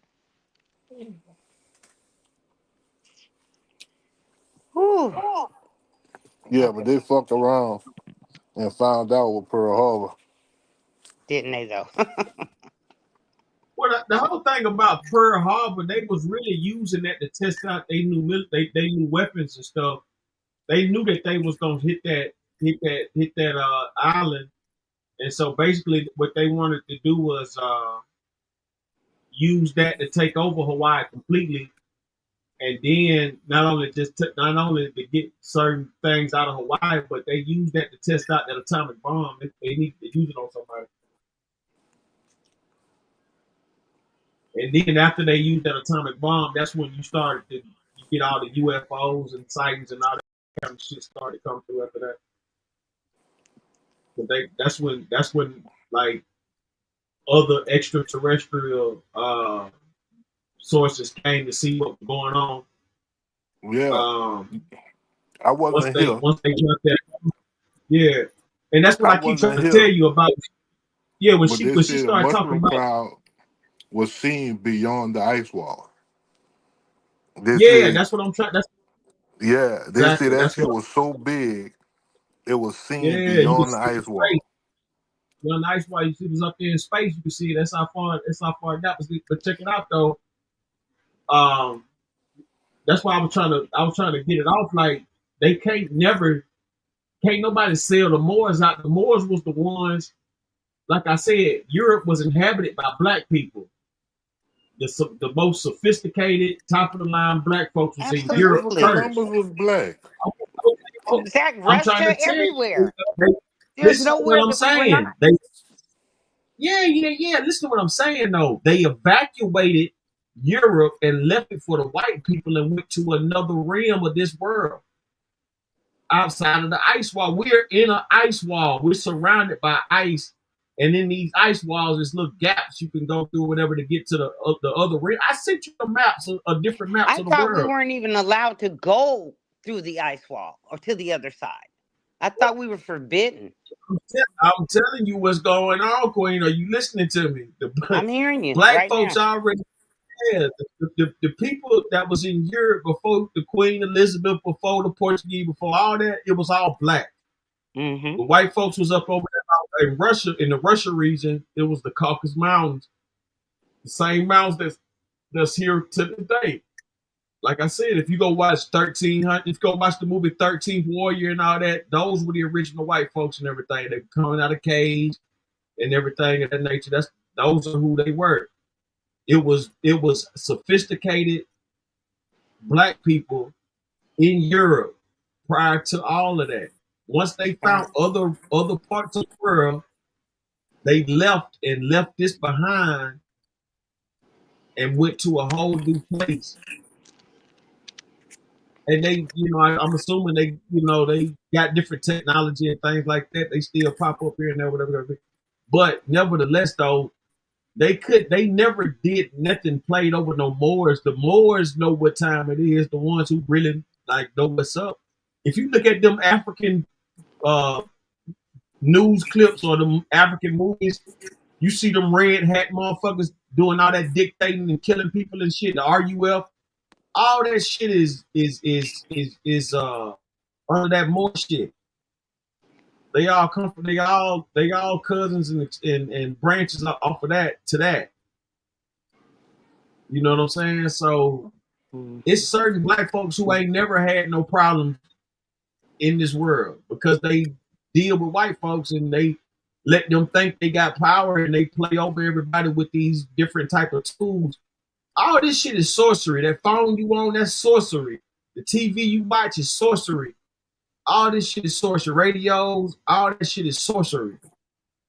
It's sorcery. But artificial intelligence. Do you believe that there are cosmic forces that we can't see? Do I believe what? Cosmic forces that we can't see. I'm trying to tell you what's going on. They got a treaty, like you talking about this, the Antarctica Treaty. Once anybody violates that treaty, then you're gonna have a real world war on your hands because Antarctica got all those minerals and all those nuclear ingredients and everything like that. All those answers. Yeah, so the answers. Yeah, That's so what Antarctica had. Antarctica has the answers. But yeah, thank you. And so basically, the whole world has a pact. You fuck with it as far as using what's over there against each other. So that's why they over there in individual. If you look at a map from 1950 in the 50s and stuff like that, you'll see that Hitler has his own land out there. The Nazis, that's like I told y'all, he wasn't killed in the war and then like that. You know, they went to they went out there to South America where the rest of the Confederacy was, where the KKK, the Confederacy, and all those people all the rich slave masters who left the South while the war was going on, they went to South America. And they started their own little nation out there. If you go to South America, they got Confederate flags out there. You understand what I'm saying? They got Confederate flags out there. They are real Confederate.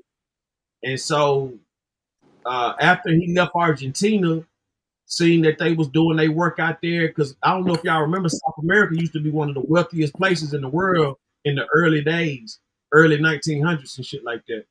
South America, 1800s stuff. South America was where it was at. You know, they was already popular. And so the Nazis left from South America. They went towards Antarctica, where it ain't no bugs, no diseases, it ain't no mosquitoes. They didn't have to worry about no outside forces and like that because nobody was up there. And if you look at a map from the 1950s, the late 50s up there, like 57, 55, all that kind of shit around that time, you'll see Nazi territory over there by Greenland and stuff like that. Like I got a map of the flat Earth and beyond the second ice wall. Okay, Like, yeah. Right. And the names of these places, one of them is the Land of Oz. You know, Asgard, where Thor is from, Narnia, As Thor where and all that, right? Yeah, where that's and then but Disney. see, look at that land piece where it's like Saint Joseph or something like that, Saint Peter or something. It's some Saint Joseph, Saint Paul, something like that. But that's the black dude that ran, of course, in Europe and everything like that before the white folks had inhabited. Like there's an Like actual Lennox and Marks. there's an actual Disneyland beyond the ice wall. You have a place called Middle Earth that's inside the outside of our ice wall, but inside of the second ice wall. You have Neverland. Like, and these motherfucking maps were made long before Michael Jackson's Well, Neverland or yeah, Peter but see, that's Pan. that's where that Avatar. That's where Avatar got a lot of that What shit is? from. Wait a minute. I need to know about that. I've learned about If you the look at world that, being flat on this show. if you look at the Avatar movie, you'll see floating lands in the clouds and stuff. It got that's the type of stuff that goes on, outside the ice wall. So you got to recognize, like, we're being put in a program. The only way we can make it is to stick together. But I think that we try to bring so many people along, it get watered down in the process. But the only way to fight the system is to, what I'm saying, is to unite. I believe that. You gotta look. You don't see. Back in the day when I was coming up, I ain't gonna say back in the day, but when I was coming up, right, you had white boys who used to be you had the damn crocodile hunter and shit. You had white boys go out there, fuck with animals, land, anything. In this day and time, 2025, you're supposed to have white boys going in these caves in New Mexico. It's supposed to be shit like that happening. You don't never see that because they don't want you to see. If you ever seen The Hills Have Eyes and stuff like that, them type of movies, that shit real. It's really people living like that. You look at The Hills Have Eyes and you see, you seeing people who survive these nuclear blasts and everything like that. That shit real. I'm sending you the picture now, Ron. These are the 5 dimensions that have been explored, allegedly. I So want it's to see. Send them to me. Send them to me, 3, Ronnie. 1, 2, 3, All 4, right. 5 ice walls, and there's still openings in the 5th ice wall. Yeah, I already sent you some of this, but what I'm gonna do is I'm gonna go to an episode.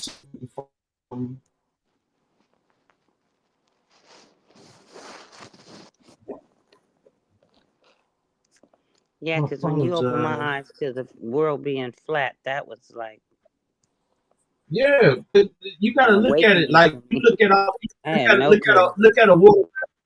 Yeah, if you look at a watermelon or orange or apple, you just cut it in half, and that's what we on. Yeah, but we need to be We on a taught piece that. of. We need to know that. We need to know that. We need to know those facts.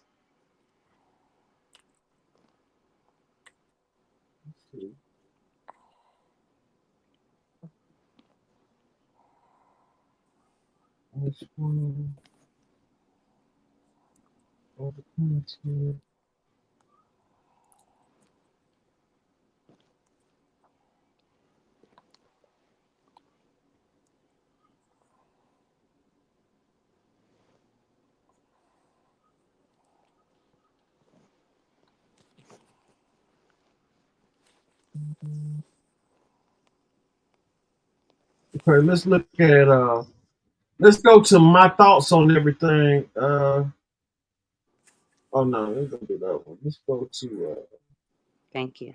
this is a short, but we can look at it. We'll check it out. 1587 World's Map shows land beyond ice wall Antarctica. Let's check this out. It's only a minute. So why aren't we trying to go? Why are we just stuck? We can't go. That's the Family, if you It's think divine. censoring is something new, think again. Look at this map, family. This is a map of the year 1587. And look at this one. This is the New World Map. There is a big discussion surrounding if the earth is round or flat.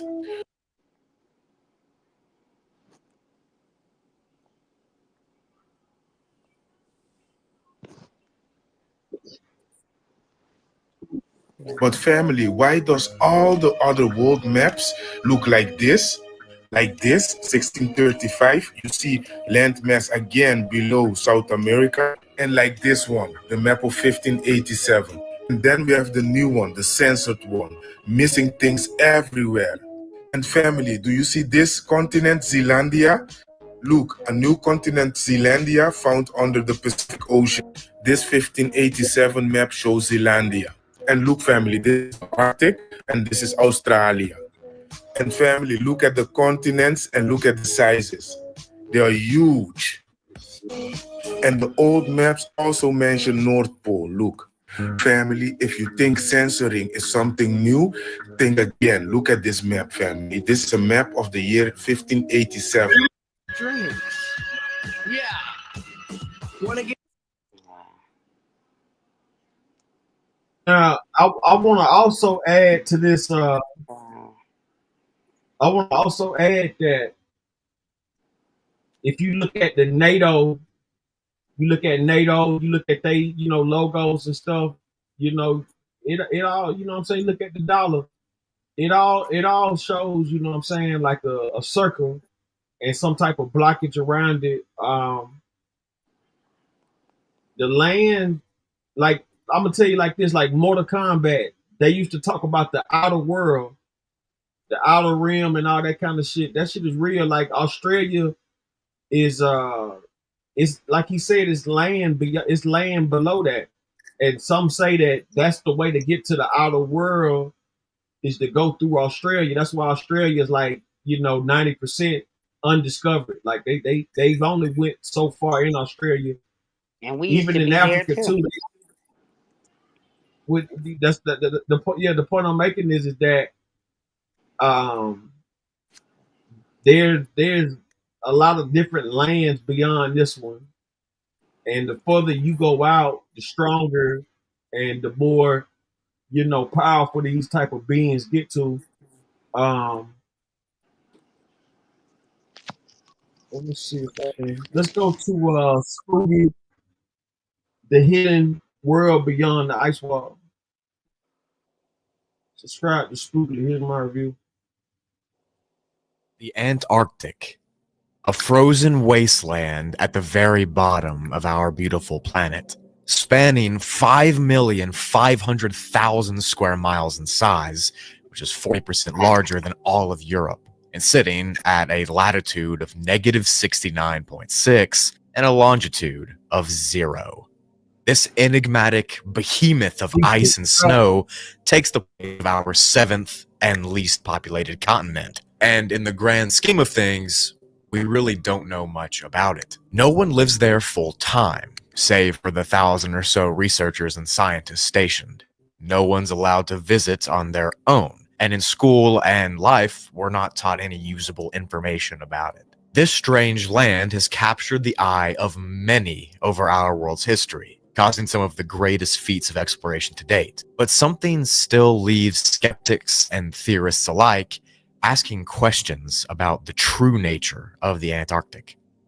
Tales of old forgotten lands, far beyond this proverbial wall of ice. Stories of strange beings and creatures that inhabit those lands, and whispers of entire civilizations past the snow-covered mountains and icebergs. Flora, fauna, humans, and entire continents with their own cultures, their own histories, their own foundations, and their own scientific rules and laws of nature. What if I told you that there is a world or worlds that exist beyond the wall of ice in the Antarctic? A world that plays home to millions of lost civilizations and millions more of new civilizations. Prehistoric animals and giant arachnids, dragons and sea creatures, gnomes and goblins, orcs and blimiers, islands and continents, magic, spells, wars, geopolitical turmoil. It all exists in these lands beyond ours. You would think I'm crazy, right? Maybe not. I guess we're all kind of crazy for watching this. In this video, I'm going to be taking a look at this alleged lore of all these creatures and lands and cultures and the histories of how they were created, found, and how they're being hidden in modern day. All of these places that take place beyond Antarctica and why we can't go there, what possibly is out there, and the amazing and teeming life that allegedly exists. And hopefully I'll be stringing it together in a way that is understandable and easy to follow along, because trust me, it is a lot. If you enjoy speculative history and speculative evolution, then this is the video for you. You have found a gold mine. Hopefully you enjoy it. Now, are there actually land masses and continents and animals and all that stuff beyond the ice wall? No. There's probably not, but it's really fun to sit here for hours and weeks on end and think about it and write lore about it. And that's what's happened here. And that, my friends, is what I love. I mean, in our known world, we talk of extraterrestrials, and the words extraterrestrial just means not of our Earth. But what if that just means it's beyond our known Earth? And the planets that exist beyond the ice wall are where those extraterrestrials are from. So if that sounds cool to you, please leave a like on this video. My eyes are dead, my brain is melting out of my ears, and my hunchback is getting worse.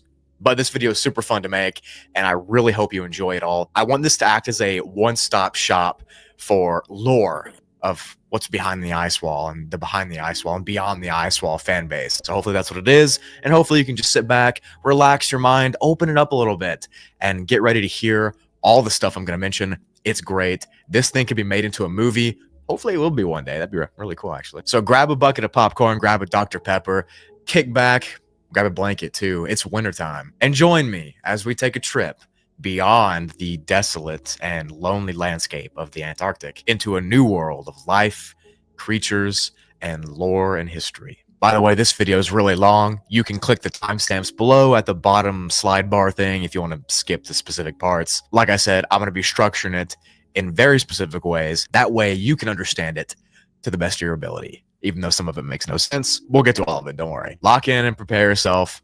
This is going to be a crazy ride. All right, for those tuning in, we're tapping into the ice wall. Describes spookily. One thing about this, you know, it can't be denied at this point. I done seen all kind of extraterrestrial crafts and stuff like that in the air. I'm pretty sure I've been around some extraterrestrials. I've seen some real weird stuff in my time, and I have no reason to tell no lie about nothing. I know for a fact, you know, I've been encountering and seeing, you know, strange things in the sky since the show like 15, 16. But like definitely prior to that, but for certain, you know what I'm saying? I remember my first encounter. I was probably like, I think I was about 16, 17. I saw that light and everything like that. Then I seen it take off. And I've been seeing a lot of strange things since then. I will say this,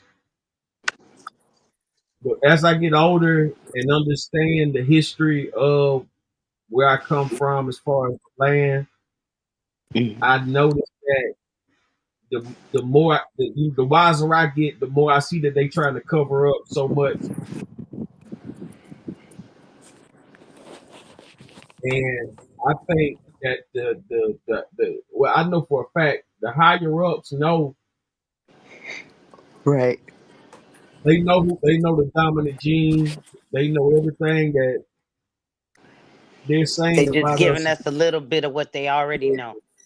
What they trying to do is they gonna be selling us trips to Antarctica in the next 50 to 100 years, They're After selling they them done now. went, they They're yeah, selling I them bet. right now.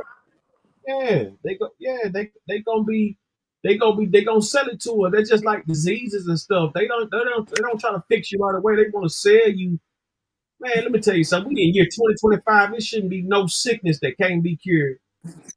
You understand what Right. I'm saying? Anything other than that, they you know what I mean? They killing you. They're killing you. So let's tap into it, and we're gonna get into those lands I was telling you about. I can't remember that guy's name, but it'll come up in this video. All right, so the map that I'm going to be using for this video is going to be in the description below. There's a Google Drive link with an HD quality map. You can zoom up and see all the different lore if you want to. And I'll also be getting information from the World Beyond the Ice Wall, which is a huge help and a very fun deep dive if you're bored on every single night of your life like me and just want something to look at to read and not get bored. Anyways, both those things will be in the description below if you want to go check it out. And major shout outs to the YouTuber Italian PNC for his covering of these maps and kind of little explanations. That way I can make sense of all the things that I'm going to be talking about today. It made it a lot easier. Thank you, bro. Thank you for you're doing the Lord's work.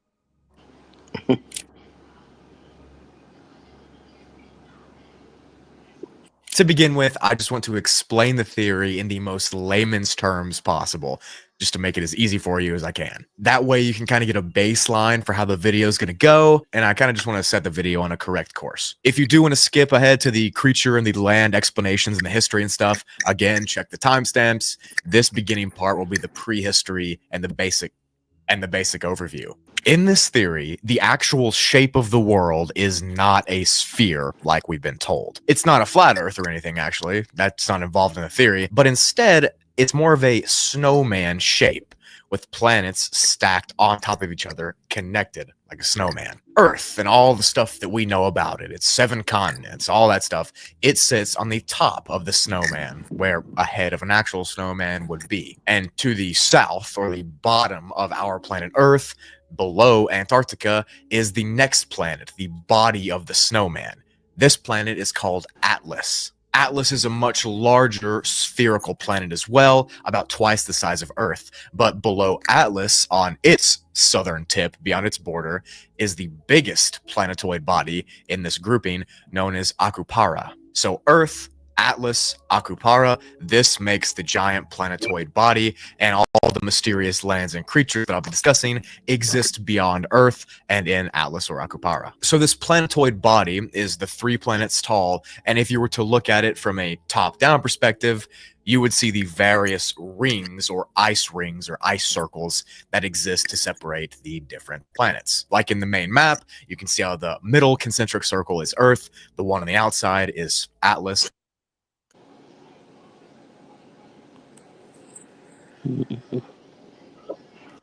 Yeah, so even in this, as you can see, it's a flat bottom and round, round body. You see what I'm saying? Like, flat top, round body, but it's stacked up. In this description, like I said, that whole circle thing is crazy, but we gotta pay attention and watch and see. That's deep. The maps that we've been talking on. So we just sitting up in an illusion. Yeah, because for one, they say that it's a few things with that map that we talk. They say it's upside down. And the one on the outside is Akupara, and beyond that is a land of mysterious, very weird effects known only as the Wastes. Again, they also have their own lore. Don't worry about it. Lore, there's lore everywhere, okay? But this collection of planets, this body, this snowman, is known as Gaia or Gaia. Now, Earth and Atlas are orbited by their own unique suns. They have their own rotations and everything like that. But the bottom planet, Akupara, is so large, so expansive, that it actually has 2 suns that rotate around it. That's how much light it needs. And an important thing to note that in this lore system, the only planetary body that has a moon is Earth. There's no more moons of note. We're unique with that, which is Pretty cool, I guess. I like the Mothman hoodie. I think it's pretty cool. Now, in this specific video, I will just be going over the lore of Atlas and the different gates and entrances from our ice walls to get there, and all of the continents, all of the creatures and land masses of importance. That's what I'll be going over in this specific part. If you want a part 2 that has all the lore about Akupara and Atlantis and Asgard and the wastes beyond, leave a like for that. This video Yeah, and also would simply be way too long to do if I did all that in one go, and I kind of have to consolidate where I can. So this will be a 2-part series. I'm going to do the second part anyways, but I just appreciate you leaving a like, to be honest. Anyways, all that so far is simple enough. Just a planetoid snowman shape with Earth, Atlas, and Akupara, and the wastes surrounding it. Now, there's said to be other planetary shapes like this and snowmen out in our outer space beyond, but those will be mentioned in a different video. That's not the focus. Gaia, our planetary snowman, is the focus. The outer wastes beyond all of our planets, on the outskirts of everything, are said to extend out infinitely into a flat plane that kind of eventually warps back on itself, creating an eggshell-like thing around the planets. Essentially, the outer wastes are the eggshell, and the Earth, Atlas, and the Akupara, we are the yolk inside the egg. Inside the lore of the Beyond the Ice Wall wiki and the lore system, a substance known as aether fills up the space beyond our planets. Aether essentially keeps everything suspended. It's kind of like the glue that holds our metaphysical realities together. Aether itself is more dense in higher elevations, which keeps things more normal and more sane and less enigmatic, which means that Earth, which sits at the top of the elevation, has the most aether, meaning we have the most normal realities and less magic, less effects, and that sort of thing. Further down you go beyond the ice wall to Atlas and Akupara, the less aether there is, which means there's more magic, there's more strange effects, there's more weird plants and animals and cultures, and it just gets weirder and stranger the further down you go. With less aether means the laws of nature and the fabrics of reality don't mean as much. And that's why the 2 main planets beyond Earth have all the strange stuff I'm going to mention in this video. Aether directly affects things like gravity and light and reality stabilization, which is why strange things do happen in Earth, weird, odd things that can't be explained, but not enough to where it would cause alarm. But these strange things that happen here happen more often as we go down.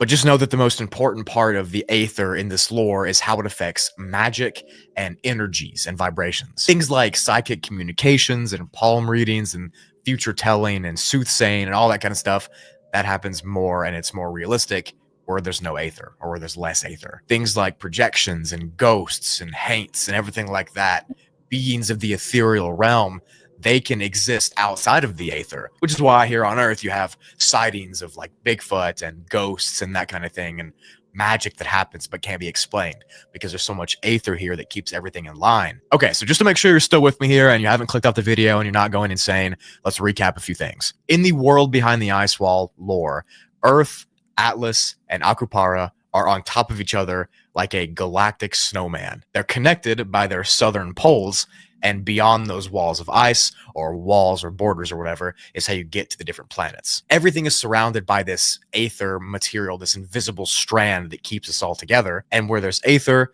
there's normalcy. And the further down you go, the less aether there is, therefore the less normalcy there is. Those wastes on the outer edges of the map, they come out and they make an eggshell around our Gaia, our planetary snowman. And planets that I just talked about act as the yolk and sun. And the aether that keeps it all together is the egg whites, that liquid that keeps everything together. In this lore system, as well, there's another substance that's pretty similar to aether, but it's called azoth. And it's kind of like the anti-aether. It's the exact opposite. Azoth is essentially this substance that flows through all matter. It's power, and it's in very high concentration at the very center of our Earth, specifically in Agartha. I probably just woke up Wendigoon saying that. But anyways, Azoth gives people this energy, this life force, this power, and the aether, as I said earlier, kind of limits that magic, that infinity. So it's always the Azoth and the aether kind of dueling in this cosmic battle of sorts for power and for domination. it is matter and antimatter. They're all doing their own thing, and it's all helping the world or hurting the world show its magic or hide its magic and those kind of properties. You still with me, please? So what I've just described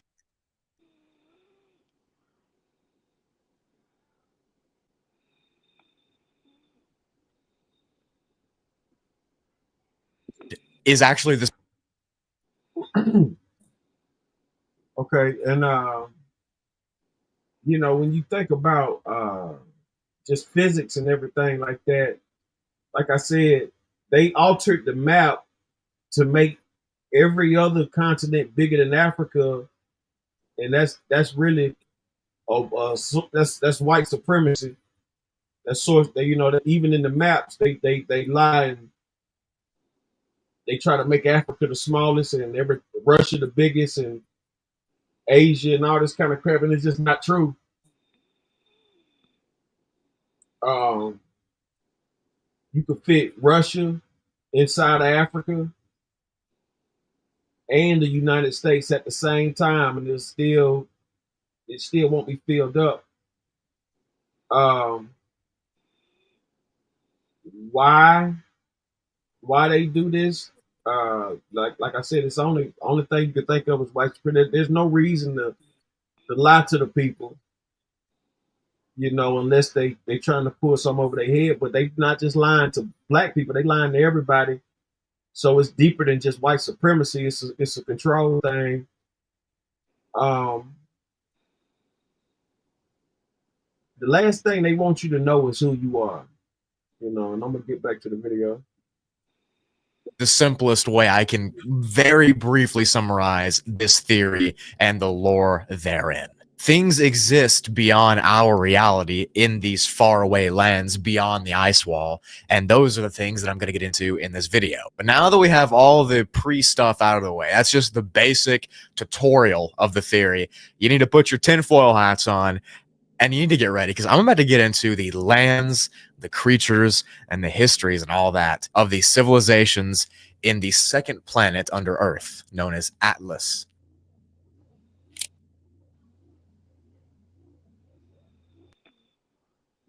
Now I spoke on the ice wall gates. I was describing a place where the black settlers, the original inhabitants of Europe, in our modern time, as far as, you know, the past 2,000-3,000 years, they were black and they were Nubian. I guess they, you know, they, like I said, they found new land and they were able to make it back and tell about it. And so all the high-powered people of that land that was in Europe and Russia and all that, you know, because that's where a lot of black people were before they went to the Caucasus Mountains and civilized the barbarians. Once they did that, like I said, they left that land, went beyond the ice wall, and we're going to dig into it, see if it pops up. Now, mind you, this video came out 3 months ago. So the planet Atlas, which is of course the body of the snowman, sits right below us and is accessible beyond our ice caps, our ice walls. And there are actually several different ways in the lore where you can get through the ice wall to explore these faraway distant lands. And before I get to the actual lands, I want to explain those gates a little bit. That way you can kind of get a little premise of what we're going for. The gates are the Sentinel Gate, the Tiger's Gate, the Serpent's Gate, and the Leviathan's Gate. Those are what they've been called, and as you can see in the image, they are labeled here. I'm going to be referencing this map a lot. Get used to it, because that's one of the only references we have. So these gates play a massive role in understanding why certain people are in these lands in Atlas and how they got found. Sentinel's Gate is located at the southern part of the ice wall. The terrain here is pretty flat, dotted with small ponds and marshlands. In these swampy marshlands lives a species of penguin that is much wiser, much more evolved than the penguins that we know. They are the sentinel penguins. Of course, that is where the sentinel gate gets its name from. The very first people thought to have found the ice wall and this break in between, the sentinel gate, were the Proto-Yagan, I'm sorry if I'm butchering that, Proto-Yagan sailors. Those sailors got horrifically off course and they ended up getting lost and sailing directly through the Sentinel's Gate. A small number of these sailors stayed here and kind of set up camp and colonized the immediate areas. There's not really much plant life to speak of here at Sentinel's Gate because the land is dotted with just lakes and rivers and ponds and things like that. But those penguins that I mentioned that live here, those are another story entirely. They stand at 2.5 meters tall and are extremely, extremely aggressive. They're literally known for how mean they are and how they'll go out of their way to attack people that they see. The sentinel penguins usually spend days at a time standing completely still, just idling there in this very scary looking position until they're ready to attack their prey. One thing that you'll find in all of these different lands at the gates and beyond the gates into Atlas and beyond is that these places have tribes. They have native people that were settled there a long, long time ago. And I'll try to get into as much deep lore of that as I can. There is a lot of it, and I will not be able to get it all in, so I apologize for the lore purists. I'll just be glossing over some of them, but I'll mention the ones that I think are important. For instance, here at the Sentinel Gate, the Senti people are who kind of run the joint. Each of these tribes is split up by chieftains, and a chieftain rules a certain part of the tribe, and these Senti people are known for not getting cold. Obviously, the areas around here are pretty frigid, and they can get really low in temperature, and these people are known for being hardy. They don't even wear coats. Kind of just walk around naked and they don't even get cold at all. There are other smaller little islands that dot the Sentinel's Gate that were founded by Argentinians, by people from Germany, by people from Spain. All sorts of colonies like that were started many years ago, and the people that allegedly live there now are descended from those. Anyways, that was Gate 104. The next gate I want to mention is the Tiger's Gate, and you can kind of see where this is going just by the name. Now, this break in the ice wall is on the western side of it, so it's on this side, but I think it's that side for you. Whatever. This break in the wall is known for its hilly and harsh environments. Hot springs, volcanoes, and running rivers run wild through here, and the land is untamed. And of course, the gate is named after the tiger species that lives here, known as the Tiger del Glaciar.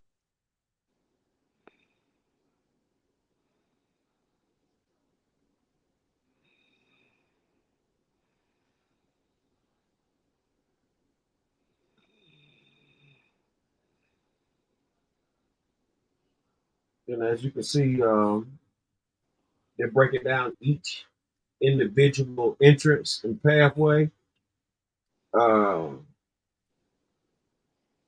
It gets deeper and deeper as the show goes on.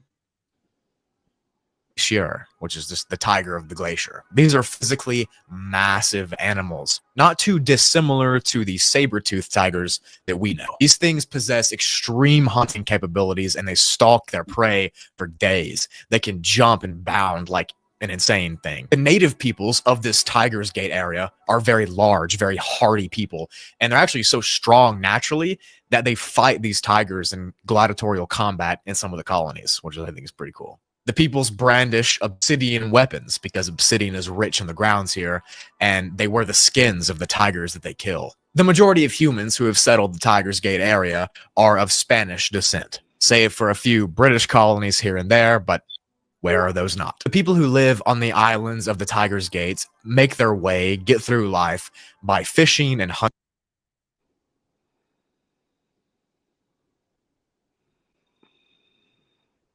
They are specifically known here to hate and detest pirates. They can't stand the idea of them, so they always try to ward them away and keep them off. The Tiger's Gate is really not a very common gate to go through if you're an explorer going beyond the ice wall, partially because of how dangerous.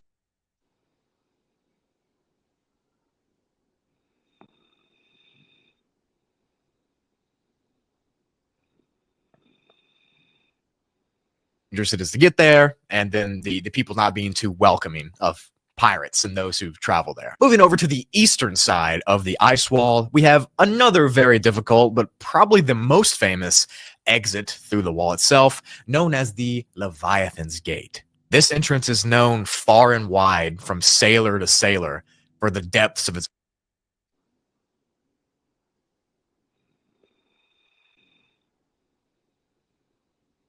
water and the things that hide beneath. The water is extremely choppy and aggressive, and giant leviathans and mosasaur and fish swim in the surrounding areas. Weird-looking whales swim around this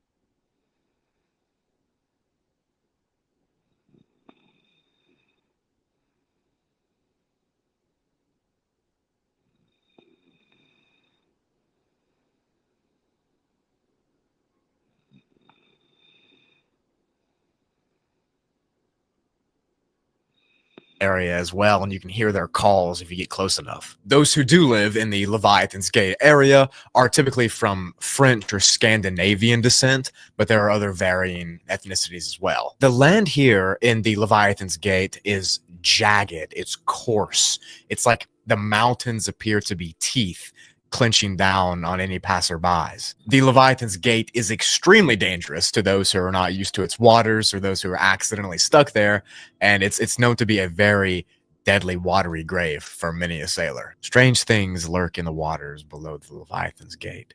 The final and the most popular of these gates is the Serpent Gate. This is the entrance through the wall on the northern sector. And the Serpent's Gate looks completely different from the other areas I've described. The region is covered in these dirt and rock outcroppings that appear to be stalactites on the ground. These weird mounds are located on the grassy plains that make up the Serpent's Gate. Now, fitting with the theme of the other entrances, like the Sentinel, the Leviathan, and the Tiger Gate, this Serpent Gate is named for the large sea serpents that swim around the waters here, as well as other giant snake-like entities that call this gate home. Large labyrinthine snakes swim in the water, and they contort their bodies in these mesmerizing fashions, shimmering and shining in the delight of many a sailor, and also the death of them too. The Serpent's Gate is mainly home to descendants of Asian and European countries, but there are other places as well, like a few South Americans and so on. And fitting with the other gates, there is a tribe of native people here known as the Serpentese, and this group is hallmarked by their clothes. They wear the skins and the scales of the serpents that they kill in battle. They wear them as sort of a trophy, kind of like how old hunters used to wear the hides of the animals they killed in the frontier days, which also, that's just pretty cool. Like, imagine walking around with this like blue snakeskin cloak on. Pretty cool. And all things considered, the Serpent's Gate is normally monikered as the easiest gate to get through to get to Atlas. So anyways, those were all the gates. That's how you get through the ice wall. Those are the openings, the breaks in the ice. That's how you get to the first new world that I'll be discussing, which is Atlas. For the rest of this video, I'll be going over the land masses, the cultures, the creatures, and the lore of all the continents and everything like that in Atlas. It's 1:46 in the morning, bro. I'm trying. For the sake of the video, I will be going over each of these continents and all the lore and stuff that they have in this order. It's a counterclockwise motion. We'll start here with Thoth, and then I'll go up and around and around and around until we get back. And that's how I'll structure the video, if that makes any sense at all.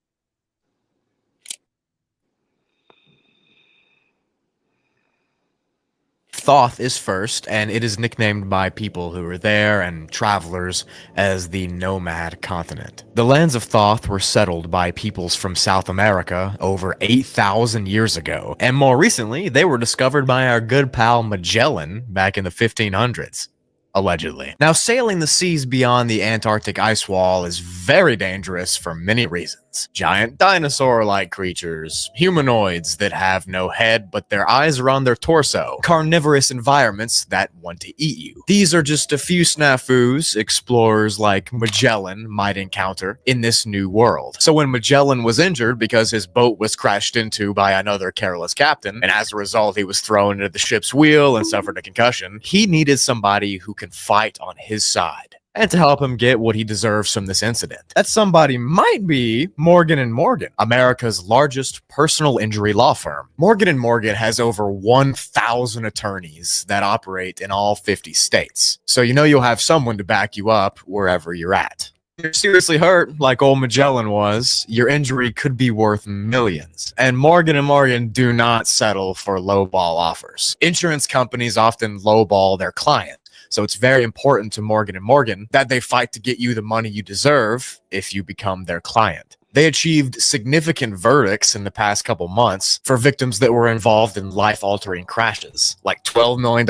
in Florida, which is 34 times the highest insurance offer, or $26 million in Philadelphia, which is 40 times the highest insurance offer. And the best part is it's absolutely free unless you win. If you ever got seriously injured, your case could be worth millions, and you're only a few clicks away from potentially changing your life. It's so easy, and you can start your claim now with Morgan & Morgan at www.forthepeople.com/go, and let's get back to it.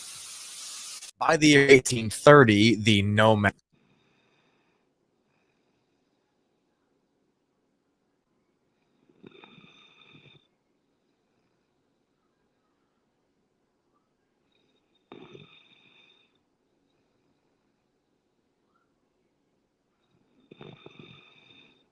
continent of Thoth was lived in and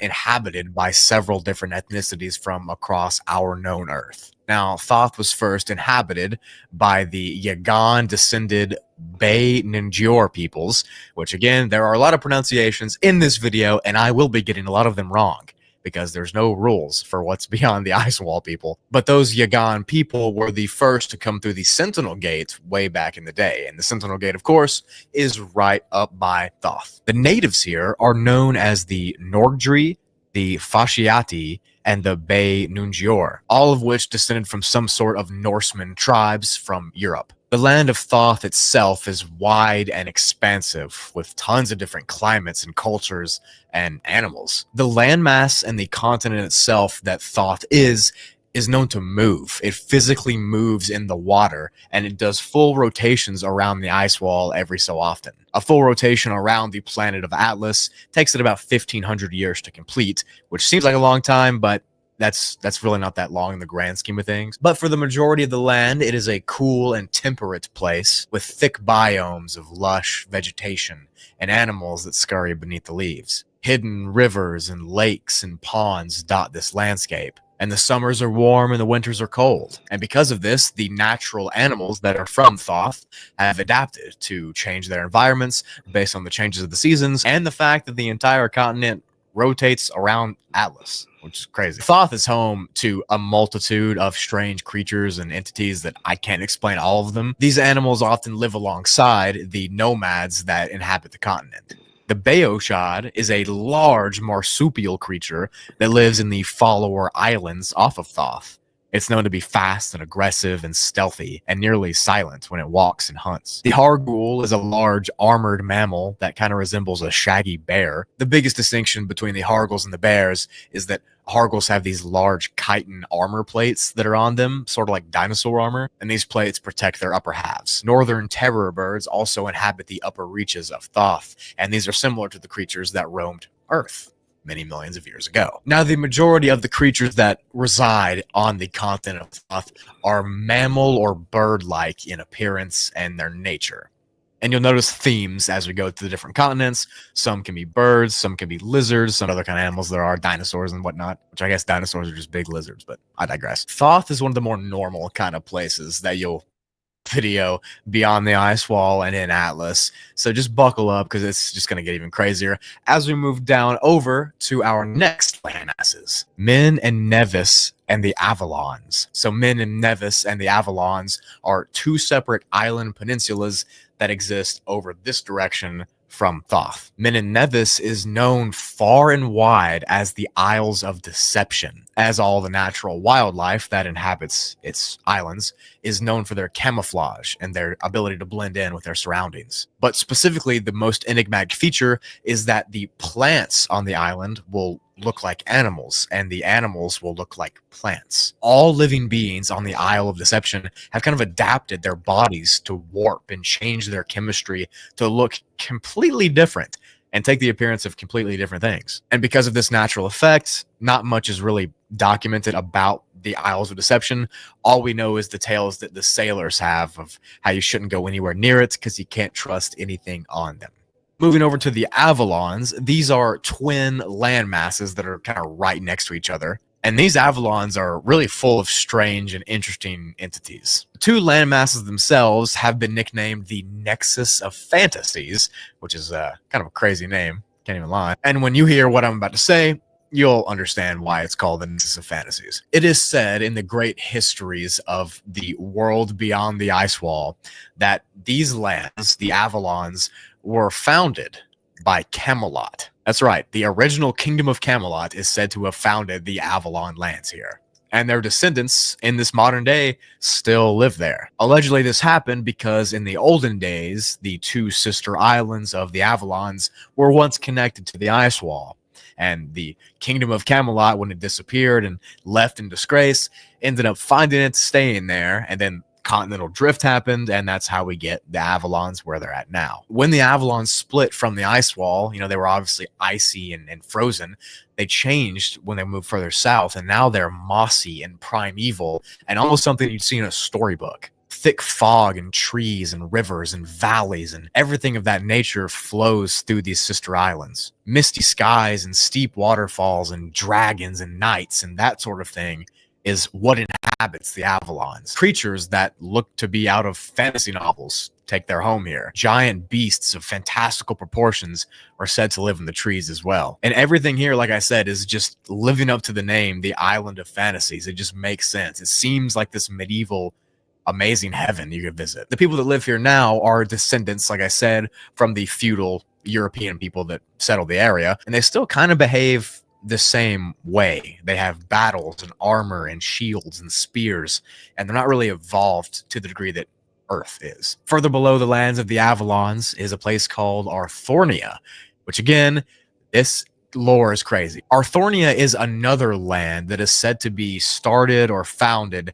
by an old world tale from Earth. It's said that their foundation goes all the way back to Merlin and King Arthur, and all the people that followed them left and they came down here in disgrace. Arthornia is home to massive forests, just giant proportions, and deep rocky valleys. A race of Neanderthal-like natives lives in these valleys as well, and they live in small huts. The full reaches of Arthornia are not fully known, just because there's not enough people to go searching for it. Moving over, we have the beautiful lands of the Dasboga. This is a massive island chain, kind of off by itself in the ocean, and the islands themselves are made out of these weird crystal-like things. These crystalline rocks glow extremely bright against the sun that orbits Atlas, and this causes many different colors to reflect and to refract on the ground and towards passerbys. Ruins of great and ancient civilizations are here on this crystal island, yet no one knows where they came from. Moving further around, we get to a place known only as the Islands of the Blessed. These lands are not connected by actual geography, by culture, or by people. They're just kind of all there together, so they're all lumped in to the Islands of the Blessed. The environment in some of these lands is so lush and good for growing vegetation.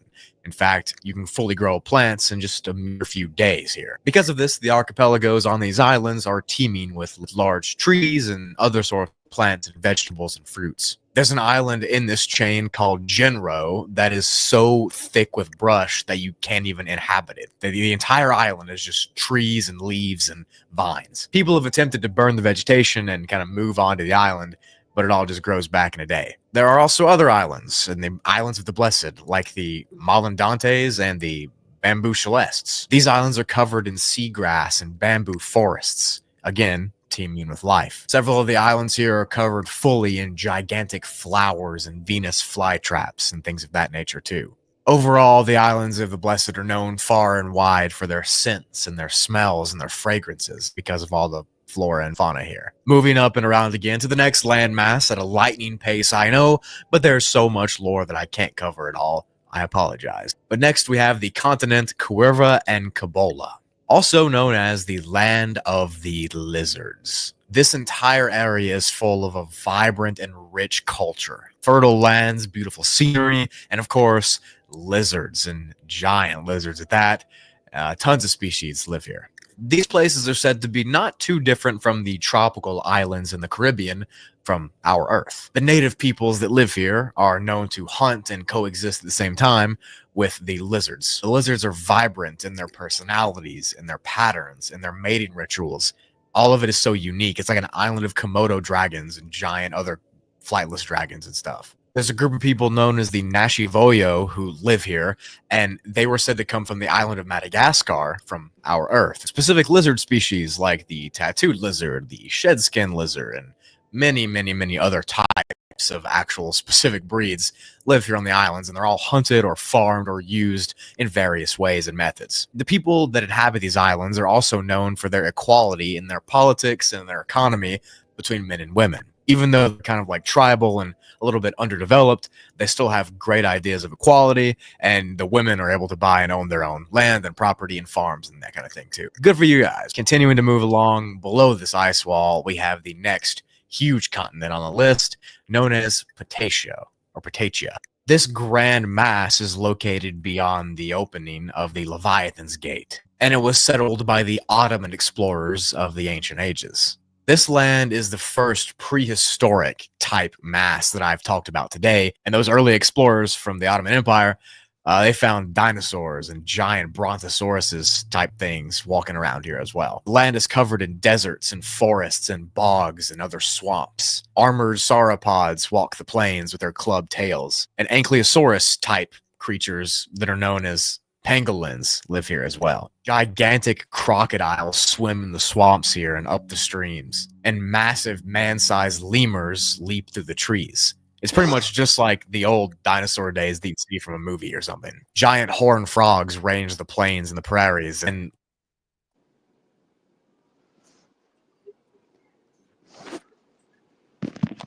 shout out to everybody tuning in, man. You know, like I said, it's breaking down pieces and pieces of this island.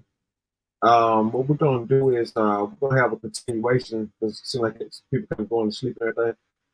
Some people coming in, hit that like button, hit that share button, that subscribe button, hit that follow button. I'm glad you guys can tune in. We'll finish this up with a part 2.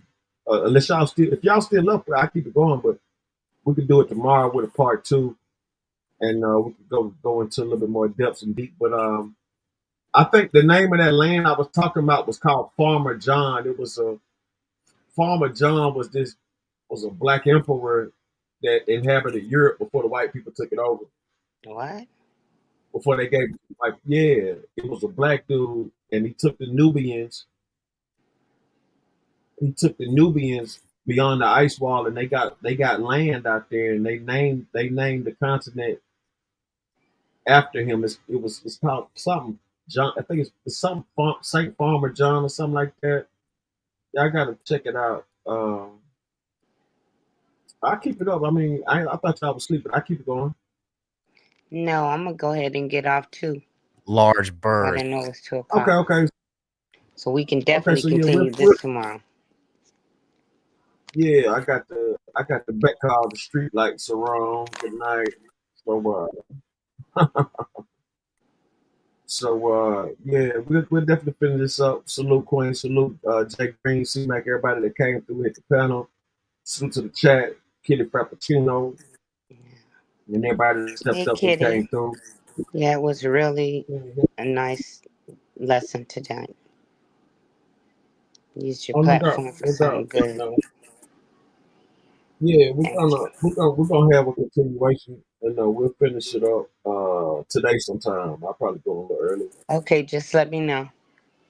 Peace and love. All right, then, Queen. All right, Queen, love. All right, Jay Green, hold it down, brother.